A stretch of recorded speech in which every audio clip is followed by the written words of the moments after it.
This meeting is Weissman being recorded. and Fisher. Here. Great. Thank you very much, Miss Ellis. We now have some good news in that our city council appointed Rick Weissman to be our new planning commissioner. And we're very, very happy to have you. Welcome, Rick. But first we have some technicalities we need to take care of, which means you need to be sworn in. And we have our city clerk here, Kendall Rose, to do that. Take it away, Kendall. Thank you, Chair Bauer. All right, Rick, you're unmuted there. Thanks. Okay. I'll ask you to raise your right hand, and then I'll recite the oath line by line, and you'll repeat after me.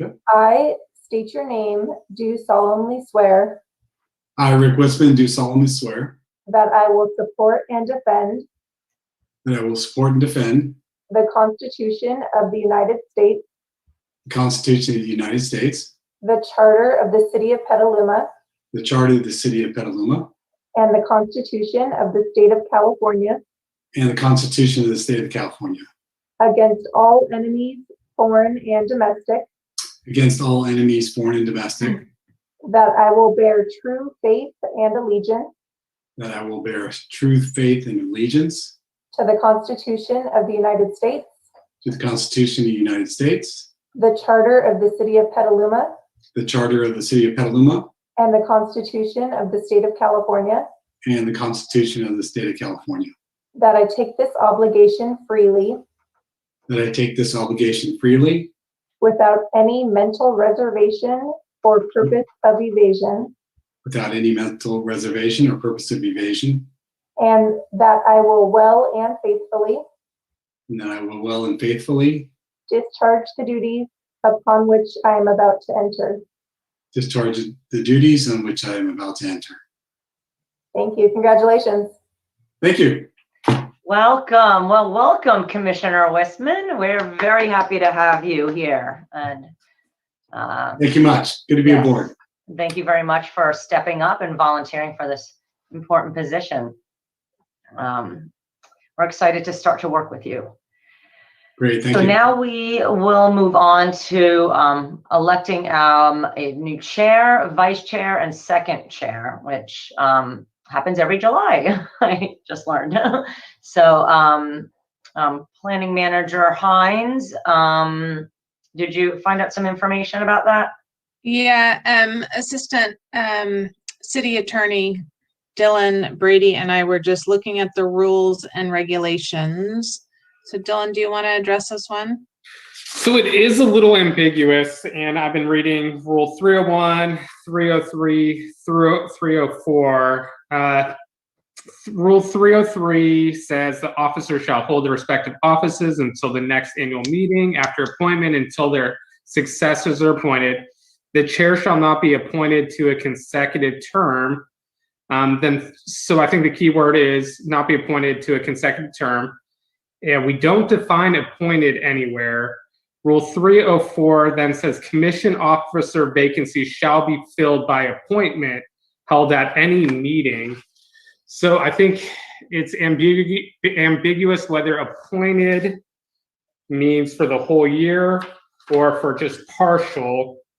Rule 301 says the officers of the commission shall consist of a chair, vice chair, and a second vice chair. Said officers shall be appointed annually at the first meeting in July by a majority of the commission. And then 302 just says that we can appoint, if we can't appoint at this meeting, we can do it at the next one. So I think it is ambiguous. It could go either way. If Chair Bauer, I just learned that you were appointed halfway through the year, whether or not you can serve consecutively. I don't know. I think we could just maybe do a chair's decision. You know what, Dylan, Mr. Brady, I am happy to give somebody else a turn. That way it's easier and more clean that way. And I can try my hand at chair again if it comes up in the future. So it just doesn't need to be consecutive. And I'd rather have it just, I'd rather be unambiguous if we can. Well, that works for me. That's easy. Yeah. Yep. So with that being said, we will accept nominations and Potter as chair, but welcoming other nominations for chair also, vice chair and second vice chair.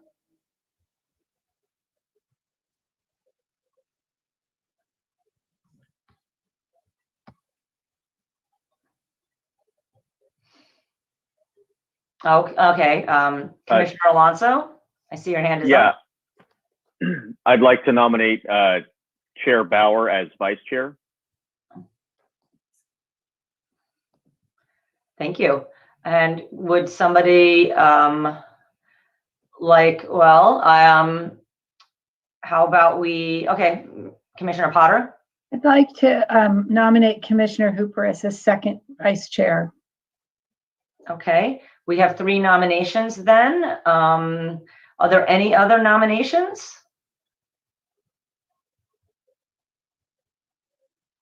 Okay, so we have Commissioner Potter as chair, me, Commissioner Bauer as vice chair, Commissioner Hooper as second vice chair.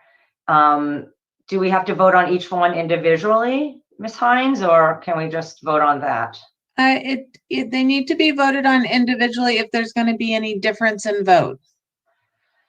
Well, I don't think we have second nominations for any of these positions. So I believe if they're all going to be, if we anticipate they're all going to be the same vote, they can be done in one motion. Okay, Commissioner Alonso? Yeah, I make a motion to appoint Commissioner Potter as chair, Commissioner Bauer as vice chair, and then Commissioner Hooper as second vice chair. And I'll second that motion. Okay. Ms. Ellis, would you please take a roll call vote for that? Bauer, Aye. Alonso, Yes. Hooper, Yes. Potter, Aye. Ryder, absent. Weissman,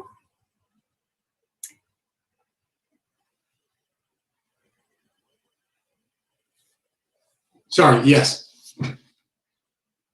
and Fisher. Yes. Great. Thank you, everybody, for participating in that.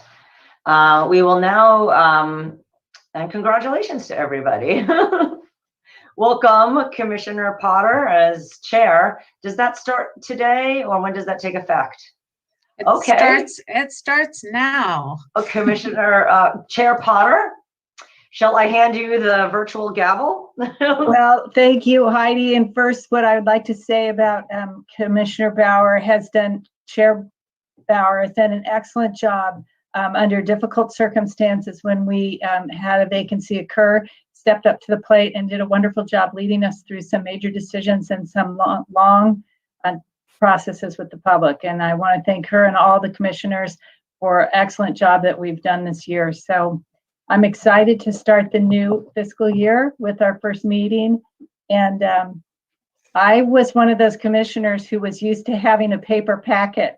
And I know that we were transitioning before we went to closing the offices. So I'm totally 100% electronic. And I have another laptop here where I've got my agenda. So any help is appreciated as we follow through. So the next thing that we have on the agenda is item 2C, to appoint the commission liaison to the advisory committees. And so Planning Manager Hines, will you take the lead on delineating those? Sure. So thank you, Chair Potter. We, the planning commissioners are appointed, have regular appointments to 2 of our advisory committees.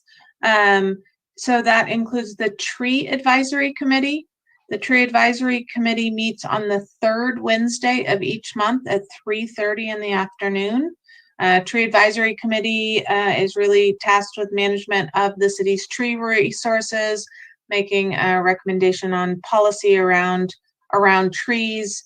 In both the cases, the liaison of the Planning Commission is really to kind of bridge that gap between the advisory committee and the commission, provide updates to the committees on activities of the planning commission, as well as update the commission on activities of the advisory body. So the other one is the Pedestrian Bicycle Advisory Committee. They meet on the first Wednesday of each month at 6:30 p.m. And on bike and ped projects, will often review development proposals for recommendations, which you then often see as part of the conditions or the staff report that comes before you for decision. The other body that right now we have a liaison to is a Vehicle Miles Traveled Advisory Committee, which doesn't have that necessarily that annual appointment on. It was seen as kind of a short-term assignment, which Chair Potter sits on that. So given that they are going to extend for a few more meetings to talk about the mitigation program, I would encourage that liaison to stay to kind of see that process through, but obviously at the discretion of the commission if you want to see a change on that. So thank you, Planning Manager Hines. I'm wondering, do we take these as a vote on each of the committees, or can we review who is already seated in the slots and have a discussion? Yeah, so Marzo was on the Tree Advisory Committee. So that one definitely needs a new person appointed. And then Commissioner Hooper is currently the liaison on the Bike and Ped Advisory Committee. Commissioner Hooper, are you willing to continue to serve in that role? Oh, absolutely. I love that committee. And is there anyone else who had an interest, or are we content with Commissioner Hooper's great representation there? I'm seeing affirmative nods, so I think we could make that appointment. I am willing to continue with the VMT, but if there's others who are interested and would like to pick that up, I had filled in for Patrick Streeter when he left the commission. So I don't know if there's anyone who's interested in that particularly. Okay, so I'm willing to continue that, but we do need to identify someone who could help on the Tree Advisory Committee.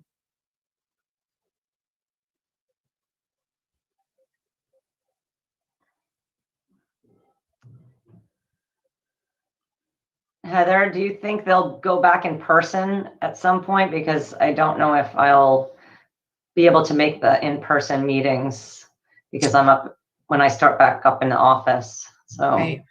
I mean, we don't have any date set yet for in-person meetings, given the changes that need to be made to the council chambers before we can begin meeting in person. And then I would anticipate there being some sort of hybrid, whether that will apply to, public comment and members of the committees and commissions is unclear, but definitely a commitment to maintaining that some level of hybrid even when we do go in person. So I wish I could give you a more definitive, but it seems like if that is the best appointment at this time, we can then work with that in the future when we have more information. we are missing one of our commissioners who might be interested. Well, it is possible we could put off this appointment until the next meeting. Is that correct, Mr. Brady? Maybe we should wait and give Commissioner Ryder a shot at it. And That's fine. Commissioner Westman, you are welcome to jump in too. Thanks for the invitation. I almost feel compelled to slide into the slot since it was occupied by my predecessor. That 3:30 time slot is challenging for me, and I think it'll conflict a lot with my full-time professional responsibilities.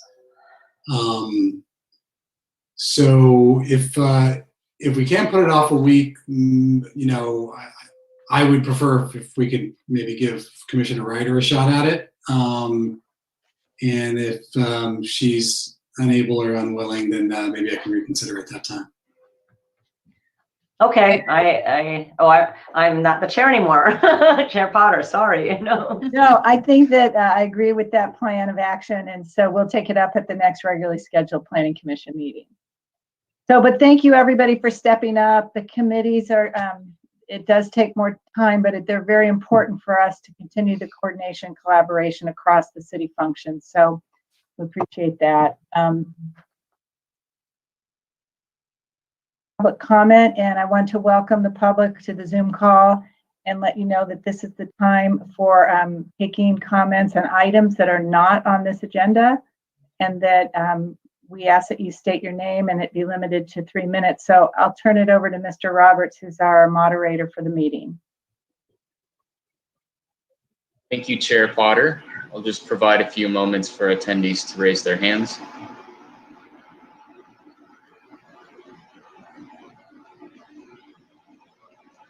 Okay, I see one hand up. I'll go ahead and share the timer.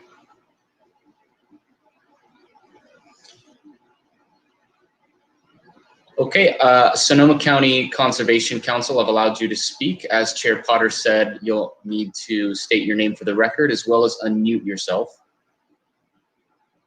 Thanks. Thank you. Good evening, everyone. Susan Kirks.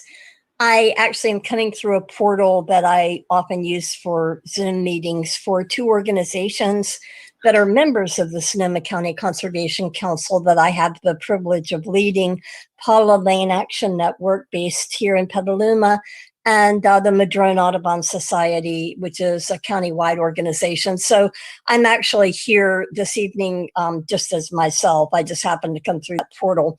I wanted to say a few words about development that is, I guess you would consider it downtown and then moving toward Lakeville Highway and beyond, that corridor there that's slated for quite a bit of development. And I think you're going to be talking about a portion of the Riverfront development later this evening. But I wanted to introduce a concept to you and ask you as commissioners to begin thinking broadly about the biological resource impacts of what we are doing in terms of high density development potentially in that particular area. And an example I wanted to use is the Riverfront development that's already been constructed. I and another volunteer have been monitoring the cliff swallow colony at the Petaluma River Bridge and Lakeville Highway for several years, I guess since 2014.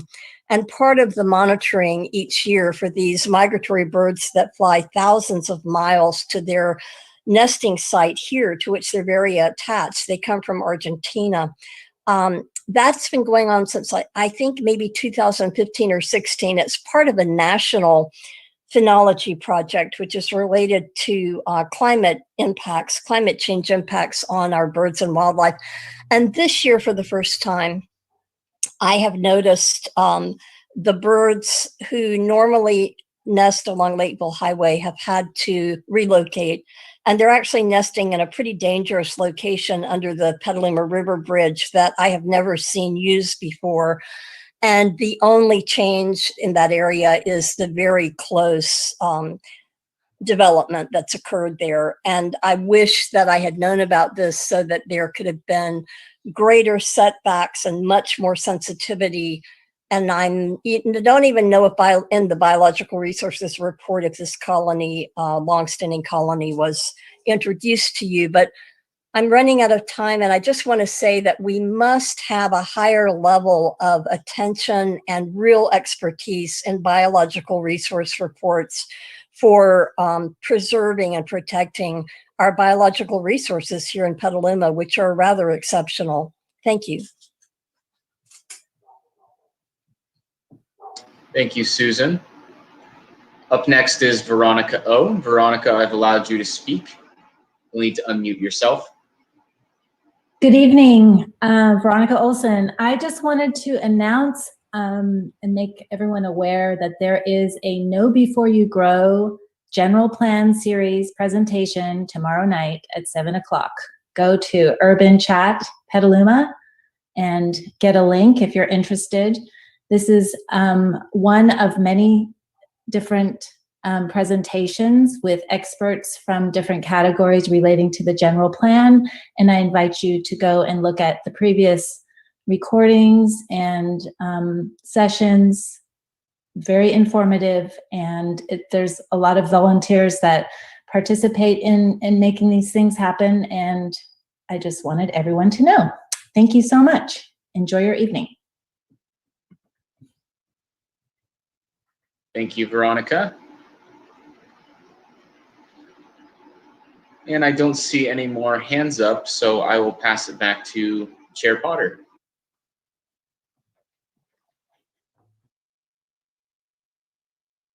Then we're now going to move on to item 4, which are our committee reports. And the first one up is our council liaison, Linda Fisher. Thank you very much, Chair Potter, and congratulations on your new position. I want to say that we have our next goal-setting meeting at the council on August 2nd to sort of finalize what those goals are and the priorities for the next 2 years. In our meeting last night, seems like a week ago, we did actually approve the $2 million funding for the Danco project, which is the Meridian at Corona Station. And then 2 other items, which I'll go ahead and let Planning Manager Hines talk about, which is the EV chargers and vacation rentals. That's all I have. Thank you. Thank you. So the next item is the Bike and Pedestrian Committee, Commissioner Hooper. Thank you very much. At our last meeting, we kicked off a presentation about the new bicycle and pedestrian master plan. We had updates from Fur and Piers, the consultants that'll be working on it. We're really excited to see that process get going. And then we had a lengthy review of a decision we had made in a previous meeting about a quick build project on Rainier. Outside of that, there's not much more to report. Thank you. Thank you. And the Tree Advisory Committee, I don't expect we'll have a report out on that one. Is that right, Ms. Hines? Yeah, I don't have anything specific from their last meeting, but I can tell you that the ad hoc from the Tree Advisory Committee has completed an administrative draft of the tree technical manual that is now being reviewed by staff, which will go back before the ad hoc and the Tree Advisory Committee, and then would come before the Planning Commission for your review and any comments and feedback on that before going to council. Well, thank you for that update. So we'll see that maybe in the fall? Yes. Great. And so any other committee comments?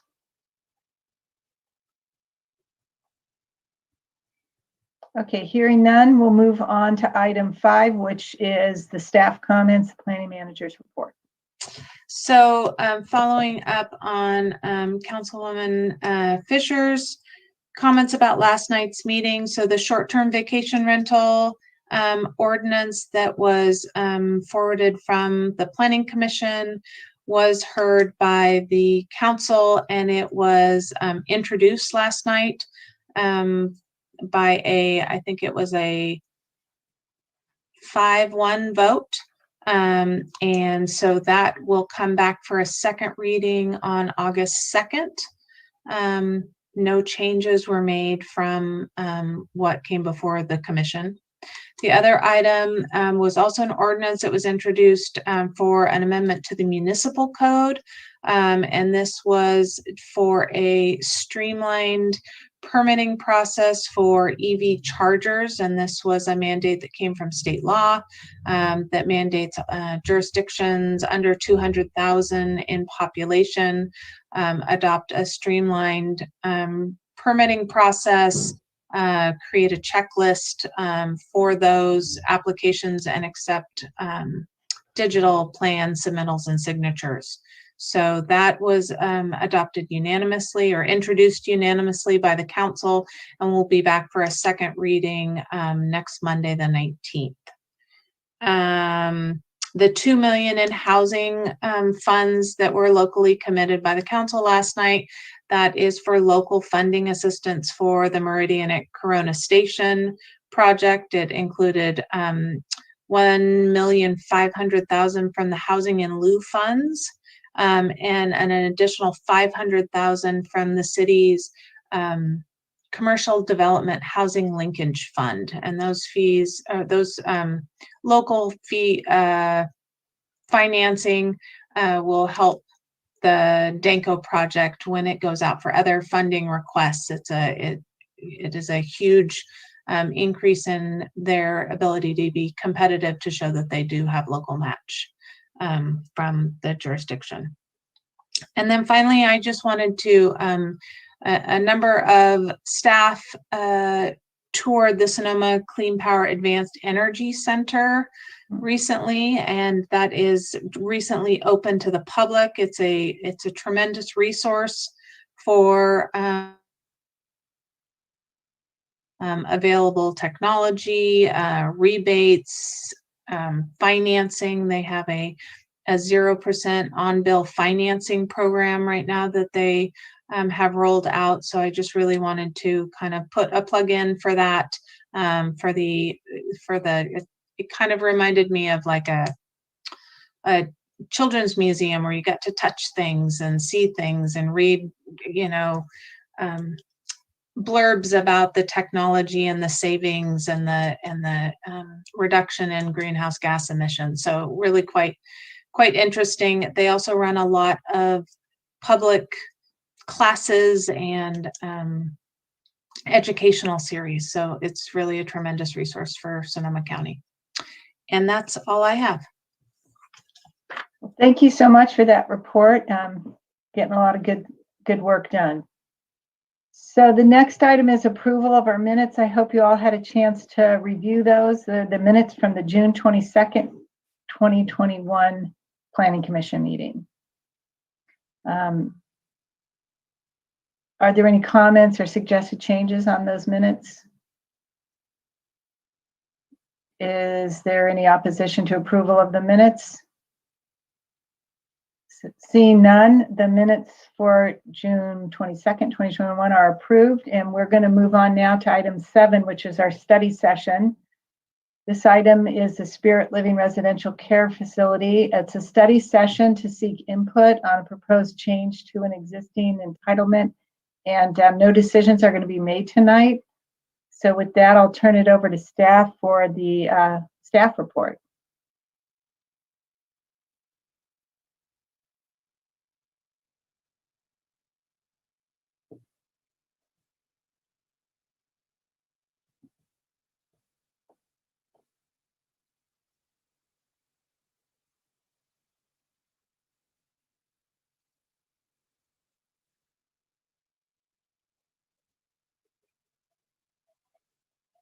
Sorry, Chair Potter, this is Emmanuel Ursu, project planner.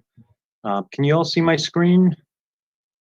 Yes, we can see it. Excellent. Let me get this.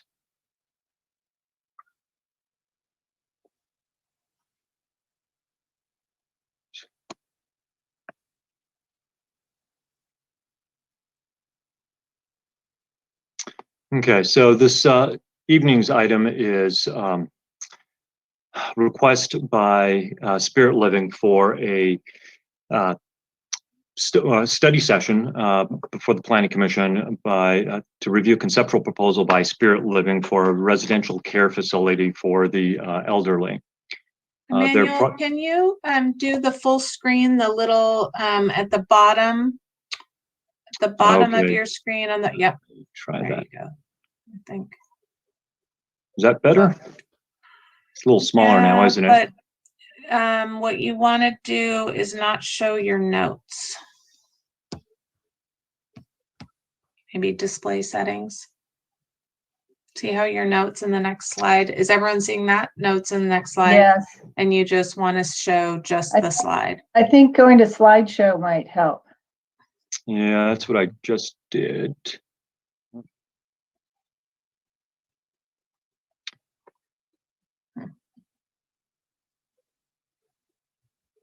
Let me try something else.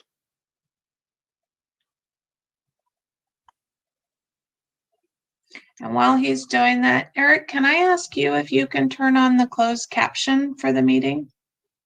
Yeah, no problem. Thank you.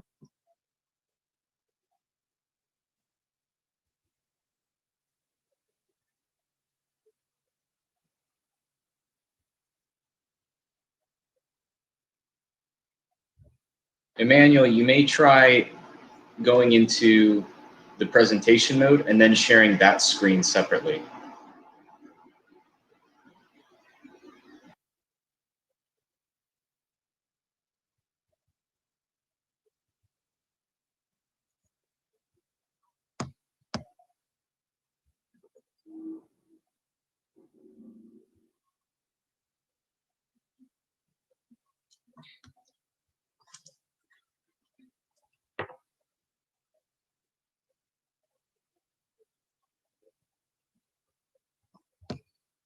I apologize. I've done this many times and I've never had this issue.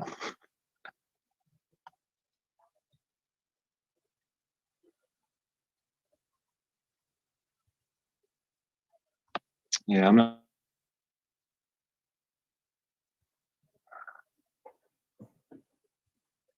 The notes keep coming up. I'm not sure. Okay, it's probably better the other way, then it shows it Yeah. bigger. Do you want to stop sharing and then put it up and then start sharing again? Let me try that.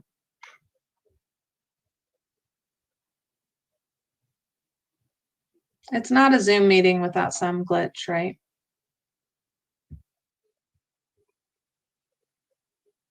Oh, there. Is that better? Yep. Yes, that looks great. Yeah, all right. Okay, so there we go. The can you all see my cursor here? Yes. Okay, wonderful. So the proposed project site is located in the Riverfront development. Riverfront is just on the west side of Highway 101, where it goes over the Petaluma River, north side of the river, and south of the SMART rail line. Lakeville Street, for reference, is up here.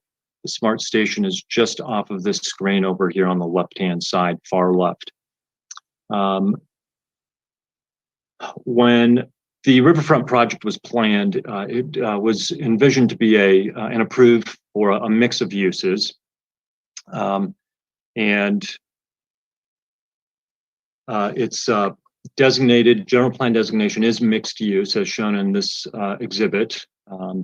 The actual center of the site where the Spirit Living conceptual proposal is right about this area here. The zoning of the site is T6. This is part of the SMART code, and under the SMART code, it's a transect zone where there are greater intensity as you get higher into the T zones or the transect zones. There's a T4 in this area. This is where the single-family detached homes are under construction currently in Riverfront. This is the T5 here. This is where the Courtyard Marriott Hotel was recently opened. And then T6 is where Spirit Living is interested in purchasing these properties. There are two properties, one on the east side of the Central Green. This is the Central Green here, and then one on the west side of the Central Green. The Courtyard Marriott Hotel opens up onto the Central Green, and the idea was that the Central Green would be a focal point of the project, and it'd be activated, and it'd be a community draw where people would come to, and pedestrian connections are provided. So this is a pedestrian connection that was provided from the park. This is the ball fields that will be constructed, and then another pedestrian connection through the T6 zone over to this area. We recently received a application for 44 townhomes over on this side of the center of the project. This shows the approved land uses as part of the Riverfront mixed use project. Again, the center of the development surrounded by mixed use. The idea was to have ground floor activation with a mix of residential, commercial, service uses on the upper floors. The motel, which I referenced, space for an office building. This site is currently vacant. This parking lot is constructed. As I mentioned, the hotel is constructed. And then the single family homes in this area. This project also is pedestrian oriented in that it has trails along the periphery. So there's a trail along this side of the site, along the Riverfront Park, and then connections into the subdivision, into this development with pedestrian sidewalks and many options for connections throughout the project. When the City Council approved this project back in 2014, in the resolution approving the tentative map, the council found that and one of the purposes of the project was that it would be a vibrant, walkable, mixed-use neighborhood.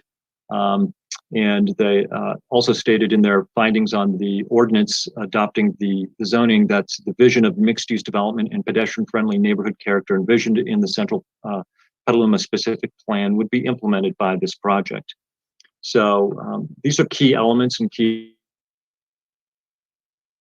oriented feel to it. The conceptual proposal is, there are two options presented.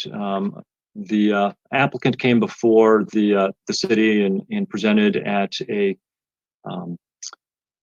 development review committee meeting the option A, which is 170 beds. And then on the ground floor, their proposal was to include some commercial space, but a majority of the space would be support functions for the residential care facility for the elderly. When they submitted they revised their conceptual proposal, reduced the amount of support functions on the ground floor and increased the amount of commercial space on the ground floor from about 3,000 to 15,000. And that's their option A. Option B, they show the entire ground floor is commercial space with the beds for the senior component on the upper floors. They didn't specify the number of beds in the option B proposal. Parking would be between 86 and 92 spaces. They get additional parking in option B as they have fewer space needs for the support functions on the or they don't have any of the support functions on the ground floor, which opens up for more parking on the ground floor. This is what option A would look like. So the purple is the commercial space, and the orange is the space associated with the residential care facility for the elderly, and that would be lobby, reception areas, back of house, offices, and dining facilities, kitchens, receiving, and so on. Parking is around the perimeter of the site. There is an alley that will be constructed around the back of both the west and the east sides of the property with tuck under parking from the alley. And then also some open parking on the opposite side of the alley from the building on both the east and west sides of the building. In their option A proposal, they do include, and I didn't see this initially, but they say commercial, and then in small print underneath that, they say live work. Live work is allowed subject to a conditional use permit under the smart code on the ground floor in the T6 zone. That's not allowed by right use. Again, this is the three areas that they would have commercial space, and then the rest of the space would be devoted to support functions And this gives a little more detail than the prior graphic did. But for instance, this yellow is administrative functions. The orange are dining rooms, lobby, reception. This pink color is kitchen on both sides. And then back of house, kind of trash and that sort of receiving that sort of, those sort of functions. They do maintain the pedestrian connection through on both sides to provide pedestrian access for townhome residents, for the future townhomes, again to the central green, and then from the park, park users to and from the central green. This is a conceptual plan for the upper floors. The green units are for more independent living, whereas the ones on the east wing, this color is devoted more towards the memory care aspect of the project, where clients have greater needs as for support. Under option B, the ground floor would be entirely commercial, and they did not provide a plan for the upper floors, but presumably all the support functions that would be under option A on the ground floor would be moved to the second floor, so there would presumably be a reduction in the number of beds that would be provided. The general plan has a few policies that are specifically related to this area and to the downtown in general, as listed here. Generally have to do with, developing underutilized and vacant parcels, facilitating a mix of uses, and providing affordable fees for affordable housing. The Smart Code lists uses that are allowed, and as shown on this table, some of the uses are allowed by right. Some are subject to a conditional use permit or a minor use permit. And then some of the uses are not permitted on the ground floor. So all the uses with an N next to them are not permitted on the ground floor. Some are allowed on the ground floor. As you look at this list, and there's 2 pages of it, the uses that are allowed on the ground floor, uses allowed by right are, retail uses, restaurants, cafes, shops, artisan shops, and then live is allowed with a conditional use permit. Live work is not allowed, and the difference is under work live, it's the primary function is the work, and versus the live work where the live is the primary function. And some of the other uses allowed, banks are allowed on the ground floor, catering service, and then with a use permit, personal services. All the other uses are allowed either by right or with a use permit, but not on the ground floor. The Smart Code does lay out a procedure whereby uses that are not specifically called out may be considered. There are 5 findings that the decision maker would need to make to find that a proposed use is similar to and consistent with or compatible with the intent and purpose of the zoning and the Smart Code. And we list out in the staff report in detail the criteria by which those decisions would be made. Generally, staff's recommendation, or staff as we went through these standards, really found that option A with the residential care facility use functions on the ground floor is not consistent with the intent of the code of the T6 zone. Is not pedestrian oriented in use, and therefore should not be allowed. Whereas on the upper floors, the residential uses in a mixed-use configuration are allowed in the upper floors in the T6 zone. The residential care facility for the elderly, we believe, is consistent with that or similar enough to that, in that it is a residential provides long-term housing for seniors. And then there's also the support services that go along with that function, and those are allowed under the smart code at the upper floors, above the ground floor. One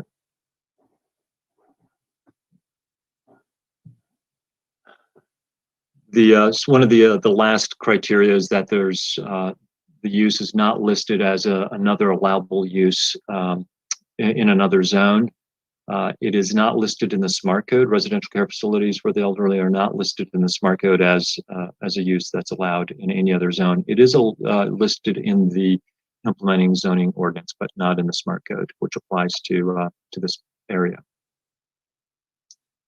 As Chair Potter mentioned, there's no action required this evening. The applicant is here this evening, I believe, and they may want to add to this presentation, but we are requesting the Planning Commission provide non-binding feedback to the applicant that they may consider in their decision as they undergo their due diligence in deciding whether or not to proceed with purchase of the property. And with that, I conclude my presentation. Thank you for the presentation, and I'm wondering if the applicant would like an opportunity to address the commission. Yes, good evening, Chair Potter. We would love to address the commission.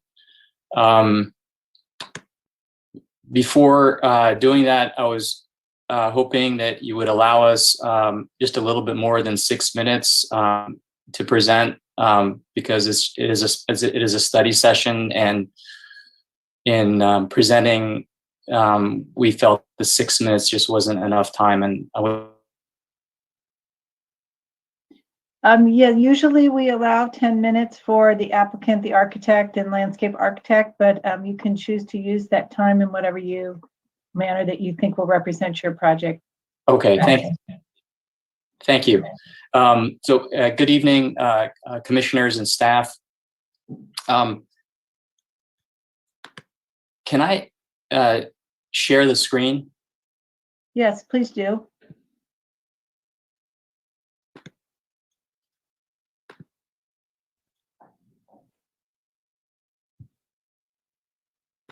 Are you seeing a floor plan on the screen?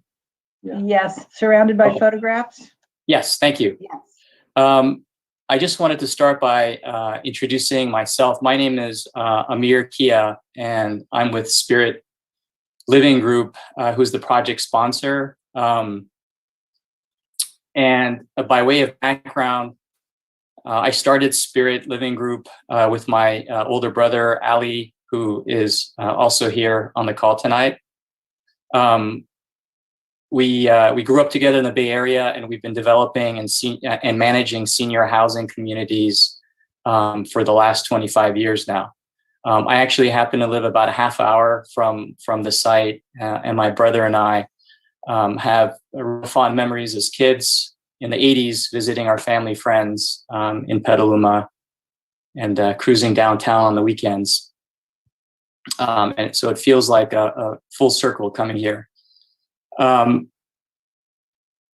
We are in contract to purchase these properties from Basin Street, who has tried unsuccessfully to develop and sell these sites for 7 years now, and couldn't make it work because of the challenges the site presents. For us, we feel it's a blessing in disguise, because what we're proposing, we feel, is actually the best use for the site, and in many ways completes the vision for the area by creating a truly unique, vibrant, pedestrian-oriented, multi-generational community that activates the street front and provides desperately needed senior housing and services for Petaluma families. Petaluma, as you may know, has 3 dedicated senior care communities only. And they provide a total of about 280 beds. In comparison, cities of similar size, for example, Walnut Creek, have 1,400 beds, and they are typically all full. So there's a dire shortage in Petaluma. This matters to us personally because my brother and I grew up with our grandparents, and we feel the character of a town rests on its multi-generational diversity. And you see that in cultures where seniors are at the center of town squares and community life.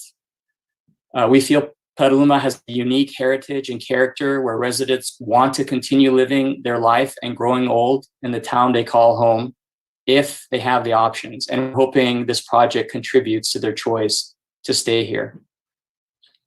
Our project is called Spirit of Petaluma, and it is a mixed-use, best-in-class residential care facility for the elderly, which provides housing and continuum of care for seniors. So as you age and need more help with activities of daily living, you'll be supported and cared for in the community.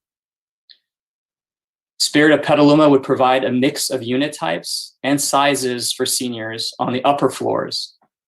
And on the ground floor, it will offer a mix of commercial flex spaces, live work, and active amenities for the seniors. We feel this project brings many valuable benefits to the neighborhood.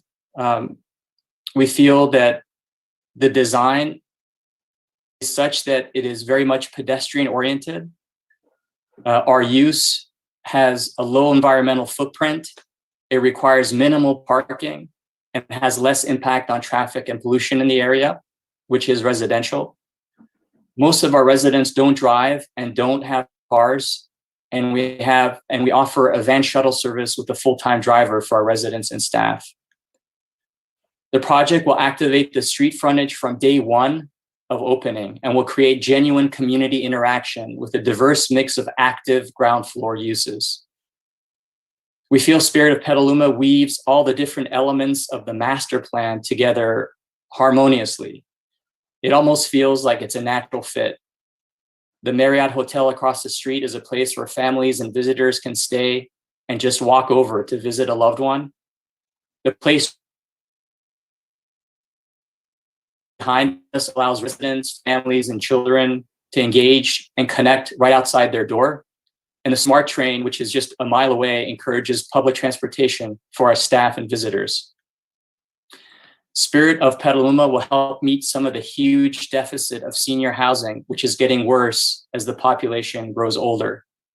It will support economic development by hiring more than 50 full-time positions targeting local employment. We have a similar project in Berkeley under construction, which can serve as a model for what is possible in Petaluma, and we're happy to share that with you tonight if you like. As Emmanuel was saying, the code is silent on our specific use in the T6 zone. But there are several uses that are allowed in the T6 zone, including on the street front, that we feel are nearly identical to what we're proposing. For example, adult daycare is allowed at the street front and provides identical services as our amenity spaces. And it's also licensed by the same state agency that regulates residential care facilities for the elderly. And we have prepared a slide to show you that as well.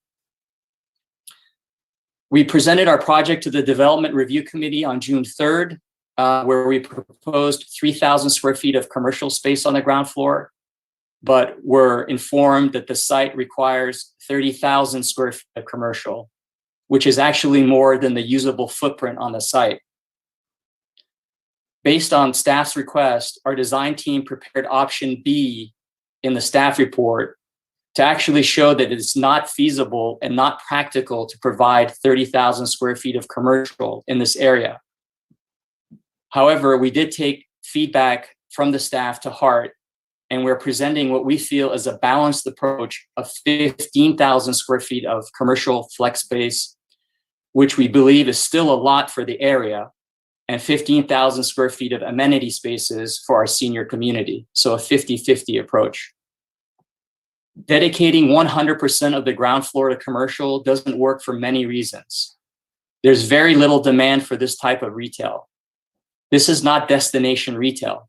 It's mixed use retail. And we see numerous examples of mixed use commercial spaces in much busier and more accessible areas of Petaluma that have been struggling and dark for years. And we have slides to share with you. These sites are very challenging to work with. They're small, they're narrow, and they're long. More than 30% of these sites are taken up by public easements, leaving us little room to build on after factoring in parking. We feel that the staff report has actually misinterpreted our option B as a viable option by suggesting we put our amenity spaces on the top floors. Option B is not feasible in many ways. It reduces unit count in half, and there's no financial model to provide empty flex spaces for years to come. We also feel option B is not beautiful. We prefer to create an active, vibrant, multi-generational community with families and kids integrating in the neighborhood on the ground floor. And finally, we feel that option B doesn't allow enough space to provide the best quality of life for seniors. Philosophically, we don't want to separate seniors from the community by keeping them upstairs. We feel seniors should have visual and physical access to the neighborhood and to the beautiful, light-filled, cheerful spaces that we're creating, where they can feel the life of the community. We feel our proposal to provide 50% commercial and 50% of amenity spaces for the RCFE on the ground floor is a better approach for the community, is more pedestrian oriented, and is similar and compatible with many other uses in the zoning.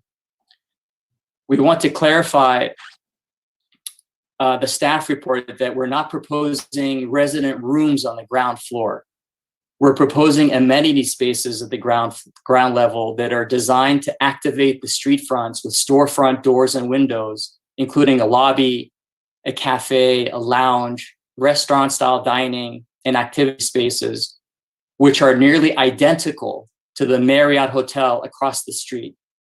And we have prepared a slide to share with you later.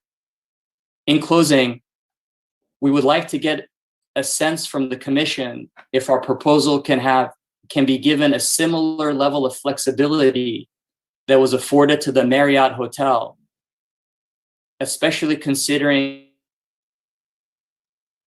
need is much more significant. We're hoping as a bigger picture, you will find enough merits in our proposal that you will ultimately support this senior housing community. Your encouragement would mean a lot to us, considering how hard it is to develop projects these days. We have our project team here and available to answer any questions for you. Thank you very much for your time. Thank you very much for that information. That's a helpful supplement to the staff report. I want to ask now if any of the commissioners have questions from staff on what we've seen presented so far. And Amira, if you could unshare the screen. Sure. Thank you. Delinda Fisher. Yeah, thank you. I have a couple questions. Let's see if I can find them in my notes. The first question is regarding the pedestrian access that was said it was you were retaining, and it doesn't seem to be open to the air on one side, so it's not really not pedestrian access unless one is going through the building. Is that, am I reading that correctly on the site plan? Yes, it will be. In our June 3rd proposal, we had asked whether the staff would be open to eliminating those easements because it would force us to basically cut the buildings, and they weren't supportive. So we went back to our design team and we were able to preserve the easements in an open air setting. So basically it'll be completely open. So you're kind of walking through an open space to get to the central green and to the park. Okay. On both sides. So the way it's depicted on one side is very different than the other side, so it's leading to a bit of confusion. Yeah, apologies. And so clarifying, option B is off the table, so we're really just discussing option A. Is that a clear understanding? Yes. Okay. So that would be a mix of 170 units, right? On the top, on the third floor, second and third floor? Yes. And what would be the makeup of those units in terms of the ability of those residents? As Emmanuel was mentioning, that in the green layout, it would be residents that are a little bit more independent or have some assisted living needs. Combination of 1 studios, 1 bedroom, 2 bedrooms. So anywhere from folks that are able to ambulate and move about on their own to folks that may need a little bit more help moving around. And then typically, as we see in these communities, the longer you stay, the more you age in place and you'll need more care. So communities evolve, there's just evolve over time. The other building with the orange are for residents that maybe a higher level of acuity of assisted living needs, or those that have developed some form of dementia or forgetfulness. Okay. And then I think a final question for now on the plan. The commercial then that you'd be proposing in this option, the 15,000 square feet in those 3 different areas, you would be responsible then for the leasing of those spaces, and correct? Yes. Okay. And I guess a question for staff in regard to the parking in this option and how it compares to the parking in the original plan. Is there adequate parking for that commercial square footage? And maybe adequate's not a correct term.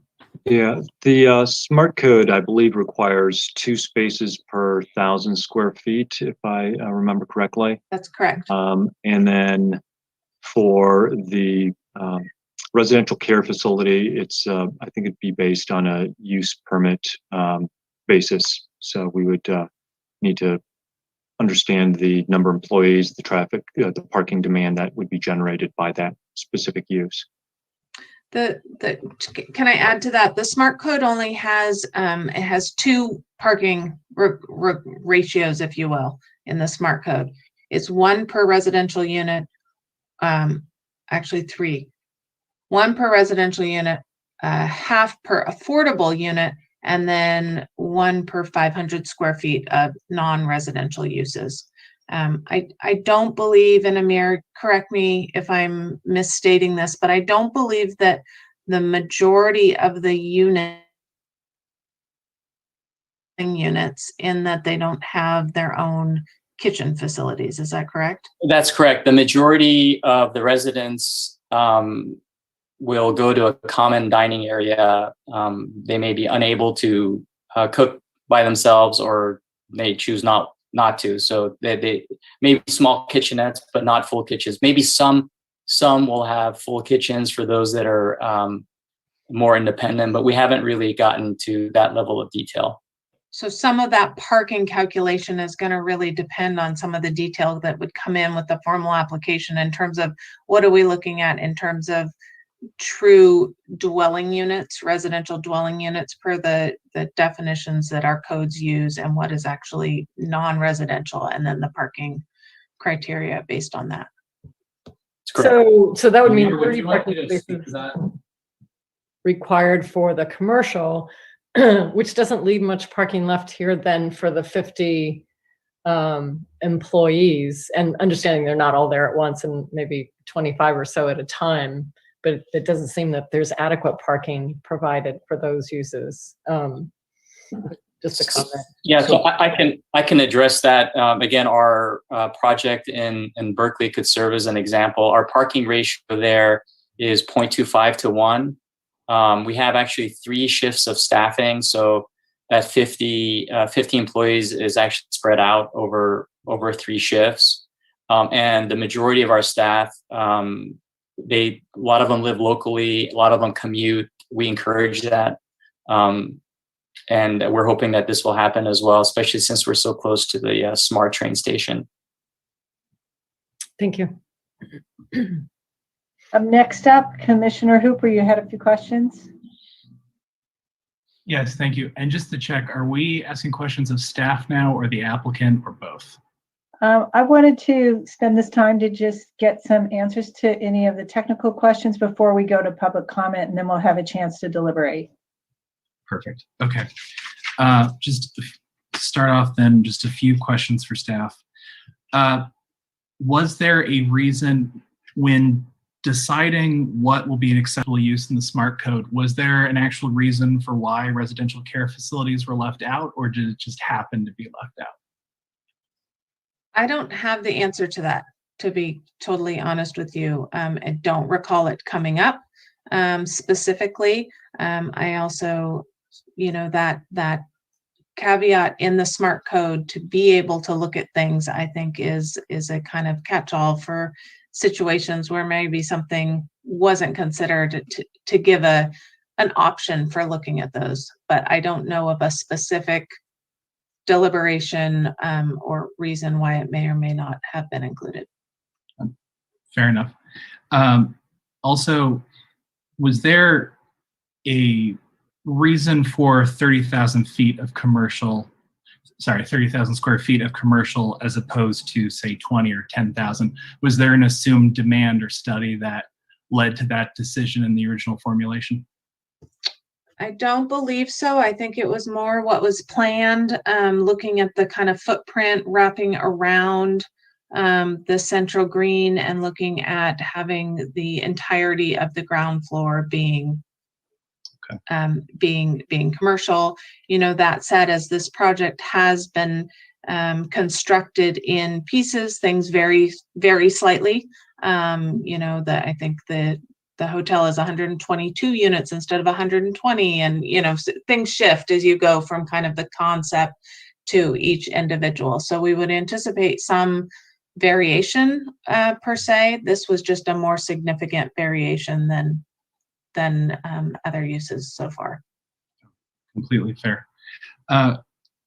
Does staff have any confidence? Let's just say we could get 30,000 units set aside, or not units, sorry, square feet.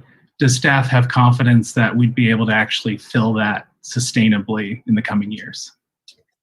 So one of the things that staff has had ongoing discussions with Basin Street about is this area is definitely in transition, that there is most definitely not a demand at the moment, given that there's hardly anything there. But the idea was that once there's the southern crossing, that street actually became, a crosstown connector, if you will, from one side of the river to the other, and that there would be a fair amount of traffic coming through there, which would be a draw for the commercial. Also, once you had 60,000 square feet of, and you had a full hotel, and you had the 134 houses and the 100 apartment, that the idea was that demand would grow as this area of the city grows, the development, whatever it may be in the future of the large parcel next door. So I think we all know that retail has changed drastically since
So you have the direct care staff. They're, depending on their certifications, they're either certified nursing assistants or licensed vocational nurses or nurses. We have the executive director, we have a social enrichment director, a wellness director, kitchen staff.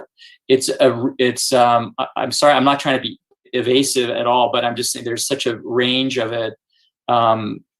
It's hard. I mean, our goal is to provide, has always been to provide livable wages. We know how expensive it is to live in the Bay Area, and we do our best to try to provide that. Okay, I guess what would the lowest versus the highest? I would say the lowest would be in the $40,000 range, and the highest would go up to maybe $120,000, $130,000. Okay. Okay. And then the other question I have has to do with the cost for the tenants in this case, because it does say that there's an attempt to make this affordable. And my question is, even given this will be a certain amount of care, what's the monthly cost going to look like, or what will the range look like for folks who are there? Again, it'll depend on the level of care. I would say the base rates will probably be around $3,000 to $4,000, which would then include, you know, all your services, your meals, your housekeeping, laundry, linen service, medication management. And I think when you get to the higher levels of care, some residents may need two-person transfer assist. They may need assistance with actually feeding. That could become really expensive because you have human beings providing that care. And so to provide livable wages and to provide that high level of care, it's challenging. I mean, that's a huge challenge for this kind of field in general. But I would say that's probably the starting range. Okay, and for, I guess, the higher range, are we looking closer to like $5,000 to $6,000 a month for folks who really need more care? I would say for folks that need more care, let's say somebody who is latter stages of memory care, Alzheimer's, probably $7,000, $8,000 actually. Okay. Thank you. That's all I have for now. Commissioner Bauer. Well, my fellow commissioners asked most of the questions I had, so thanks to them. So we just had a few more. I just wanted to clarify the parking. So would this project utilize the same amount of parking spaces as was originally intended, or is it more? When you say originally intended, for like the original purpose of the project? Yeah, the original plan. This would be less parking. We have less parking requirements than what was originally conceived. Was that the difference between the 86 versus the 92? So originally conceived was 92, and now you'll need 86? No, I actually think the 92 is light. To be honest with you, I think especially after looking at the code, if we are to provide one space per 500 square feet of commercial, we're probably looking at over 100 spaces. The original site, our project team includes BDE architects, and they actually had designed a site for apartments and commercial, and that design required 160 parking spaces. Okay. Then my second question is probably more for staff. It's related, but not really very closely, but I still want to know it. I want a reminder about the bike path that was originally intended to go from the site to the train station, and I think that got cut out of the project, right? And now we have a partial path that goes, but doesn't quite make it the whole way, right? So we have so there's bike paths, and Emmanuel, please correct me, or Steve also. Steve has been and he's raising his hand, but so there are paths on either side of the project that go essentially from Hopper to the river park. There's a pathway along the river. And what I'm not remembering off the top of my head is the bike ped facilities on Hopper itself. As most of our pathways are, our bike paths, we get them incrementally with development. So when the next property develops, that path along the river will continue. And I believe in the vision for this area, that path would go all the way along the river over to, what is that? Not Weller, Copeland. So, and so across, through like Steamer across, Landing, that area, yeah, or? Yeah. So Okay. that's the ultimate vision, but obviously the Riverfront project was only able to provide a path along their river frontage, and then it would so the rest of incrementally the be path will us. be provided as projects develop along that area. Yeah. So when this project is fully developed, what is the means for a bicyclist or pedestrian to get to the train station? Is that over on Lakeville, or is there? Steve, I'm not remembering off the top of my head any improvements to Hopper itself. No, we were restricted to Steve LaFranchi with LaFranchi Associates. Hopper Street had restrictions on its width. We only controlled that part of Hopper Street that went from the site to Caulfield Lane. And as you got past that, there was city property beyond that, and then which is now the Scannell piece. So there was a limited right of way that was available for that. So there was no way. I think right now, our project also put in the swoop, as we call it, that goes through that little commercial area and connects back to D Street.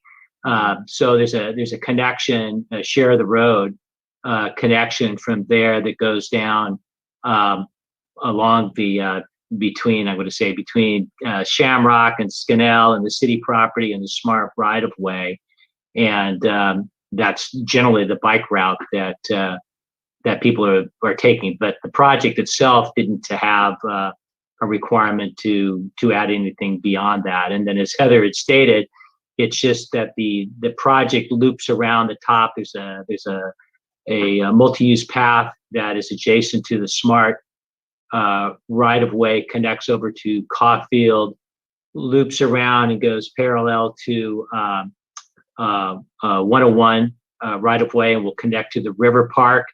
There's also public access that goes down the westerly side that connects to the river park. And as Heather had stated, there's plans in place, both, I think a capital improvement project that connects the river park path that will eventually connect over to where the Hyatt is, and the Sheraton, and then over to the Marsh Trail. And then as also the Scannell project will be responsible to continue that river path and, ultimately get it at least as far as Shamrock. And I don't know beyond that what they can do until Shamrock develops. But from the master plan, the approved tentative map for the Riverfront project that was entitled back in 2012, I think the only part that hasn't been constructed yet is the river park, which is part of the Tri-Points responsibility. And then the pathway, I think the one missing piece is that portion that is adjacent to which Emmanuel had noted, the townhome site that will be constructed and finished as part of the townhome site. So that's what I know. Okay, thank you. That's all the questions I have. Thank you. And now we'll move on to Commissioner Alonso. Thank you. My first question for staff is, if the city were to allow this to move forward, what kind of action does the Planning Commission need to take, or would take as an action item? Would it be an amendment to the entitlements or the smart code? What's allowed here, or how would that work?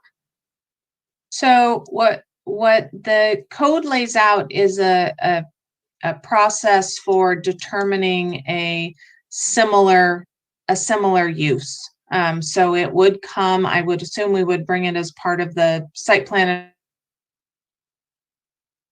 planning commission, and we would also lay it out as through that code provision that allows with certain findings to determine that the proposed use is similar to other uses allowed and maintains the spirit of the smart code, which is what Emmanuel had laid out those specific findings. So the idea here is to get feedback before the applicant were to go back and create an entire site plan and architectural review package, which, as we know, are quite extensive, whether there is support to be able to make those findings for this type of use, even though it's not specifically identified as an allowed use. Okay, great. Thank you for that. Can staff respond? The applicant mentioned during his presentation about the T6 zoning requirements under the smart code, and that similar uses are already allowed in T6, such as adult. He mentioned adult daycare centers, and in the chart in attachment C, there's a differentiation between adult daycare with 7 or more clients or 6 or less. So can staff kind of enlighten us on that and what the difference is between in terms of land use here between an adult daycare versus an RCFE? Emmanuel, you want to take that one? Yeah, sure. So adult daycare is actually for 7 or smaller. It's in-home care that is preempted by state law. So cities are allowed or required to allow the use. So there's some state law preemption. That's, I think, the distinction between the small and the large daycare.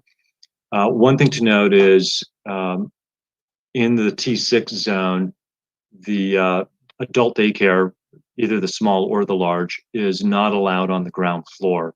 It's only allowed where there's not ground floor street frontage. So it is allowed in that district, but again, on the upper floors, which is why we recommend that, yeah, this is going to be allowed. It would be on the upper floors where it would be similar to what the code allows. Thank you. Commissioner Alonso, can I add to that, please? Yeah. Our interpretation is a little bit different than staff's, and I'd like to share a slide from the SMART code that actually defines adult daycare. Mr. Kia, I'm wondering if we could complete the questions from the commission and then go on for public comment before it gets too late. Okay. And then we'll go back to that, okay? Okay.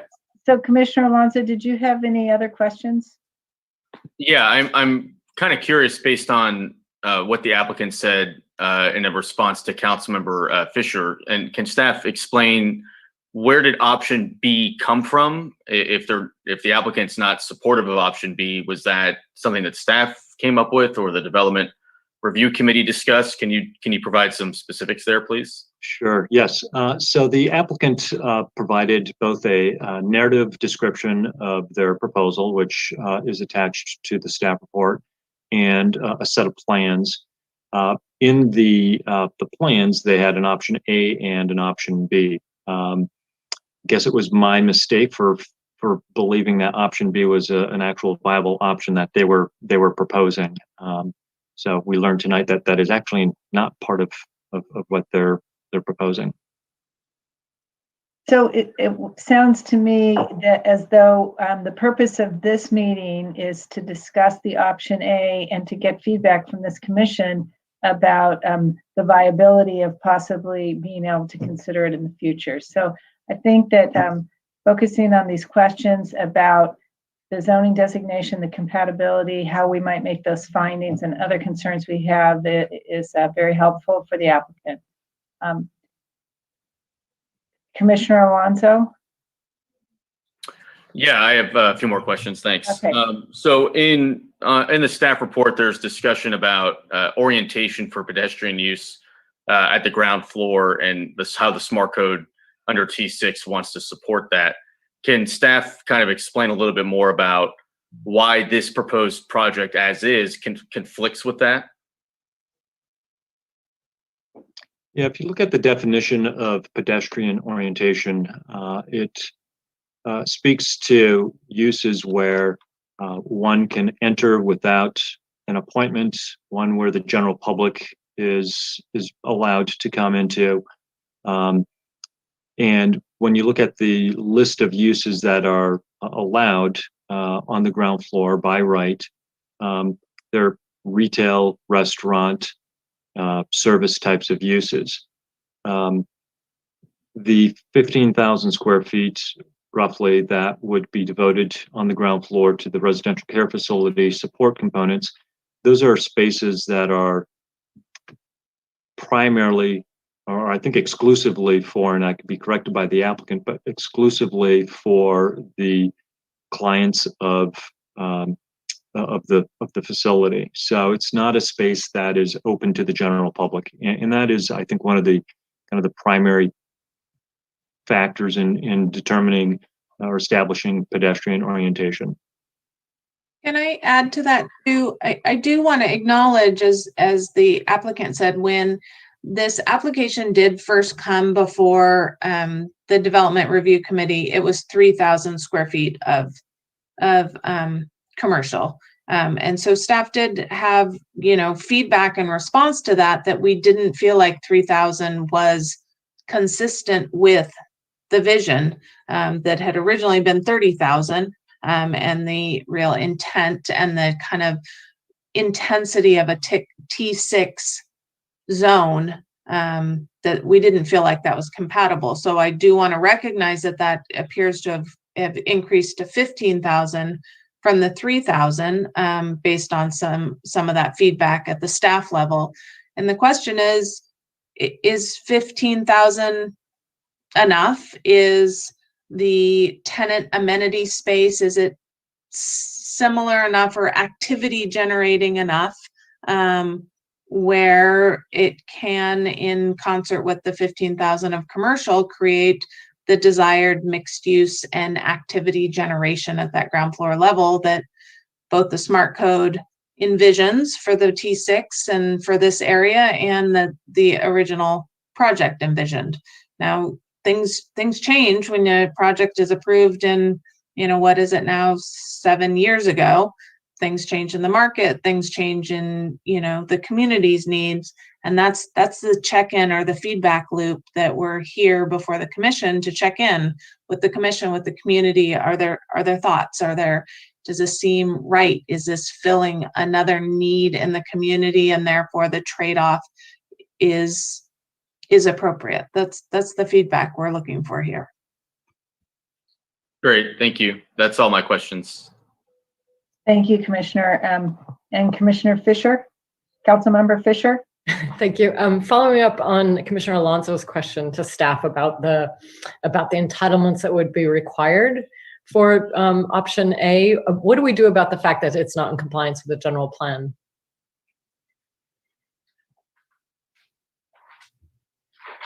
In what way? And that it's not mixed use? In the staff report, it's very clear that it's not in compliance with the general plan. Because of the activity generation. I don't have the staff report. Because of the pedestrian-oriented ground use, yeah. Yeah. So if this commission feels differently, if they do, like I said, if there is a feeling that it is a mix of uses because it's got an adequate amount of ground floor commercial, and because the unique nature of this use and the 15,000 in tenant amenities create some similar patterns or community gathering. I mean, that's again, this is feedback. We gave some initial input from staff on the areas that we were concerned about and looking for feedback.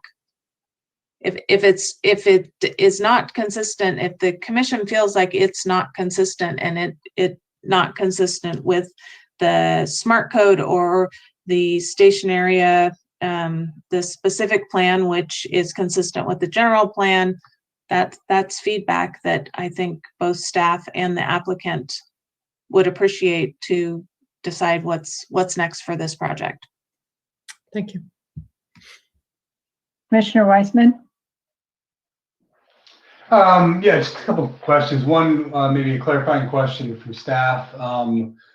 The mention of Caulfield Extension, promoting traffic in that area.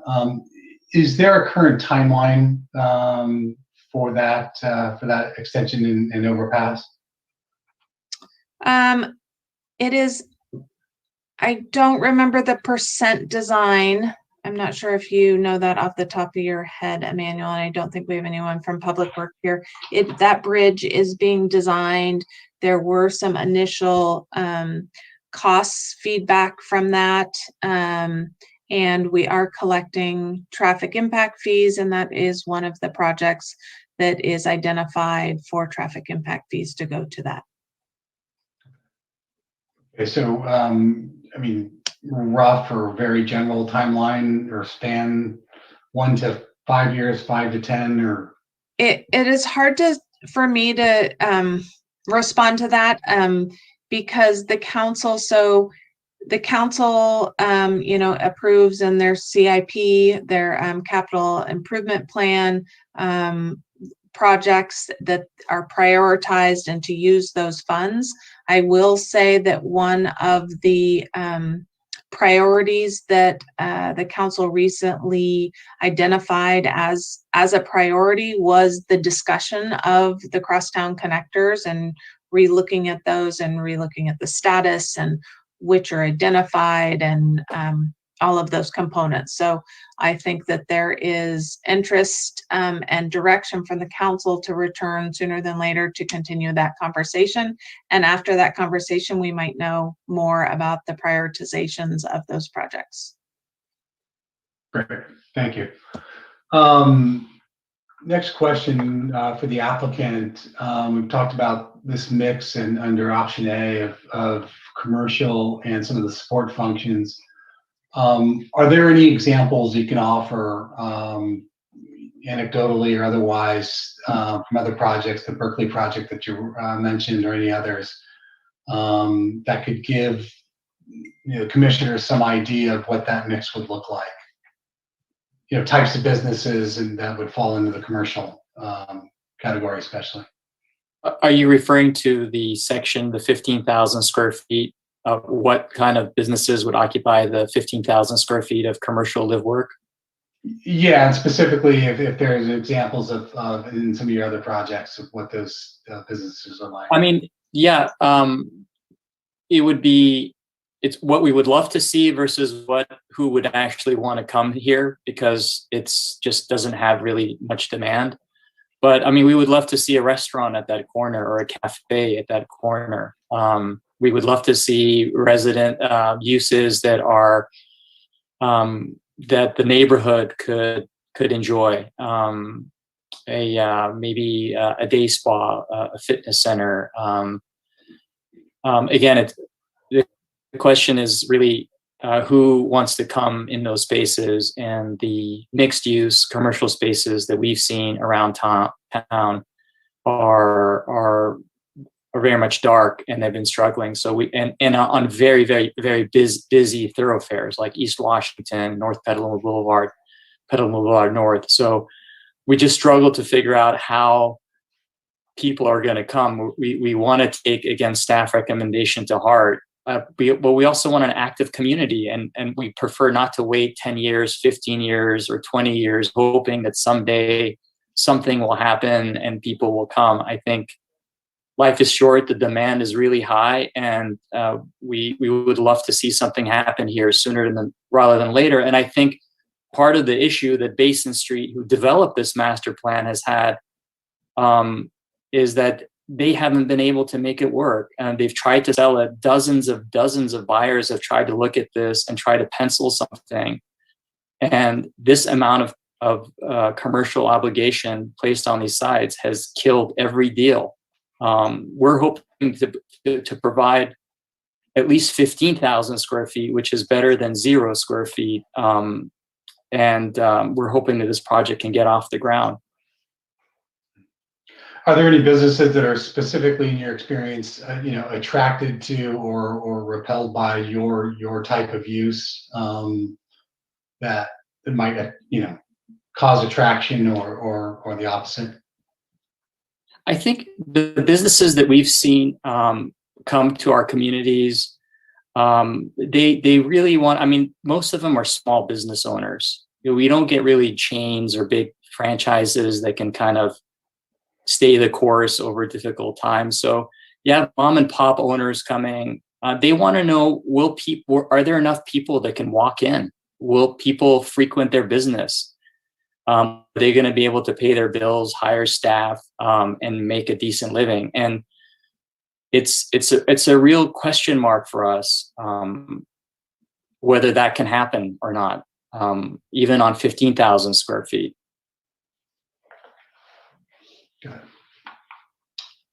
Before we go on to Commissioner Hooper's questions, I have 2 questions. One of them is that I understand the real need and the demand for the service, and I'm wondering if there's any ability to provide for low-income waivers for some percentage of these units to serve the low-income portion of our community that would want to remain in Petaluma as they age.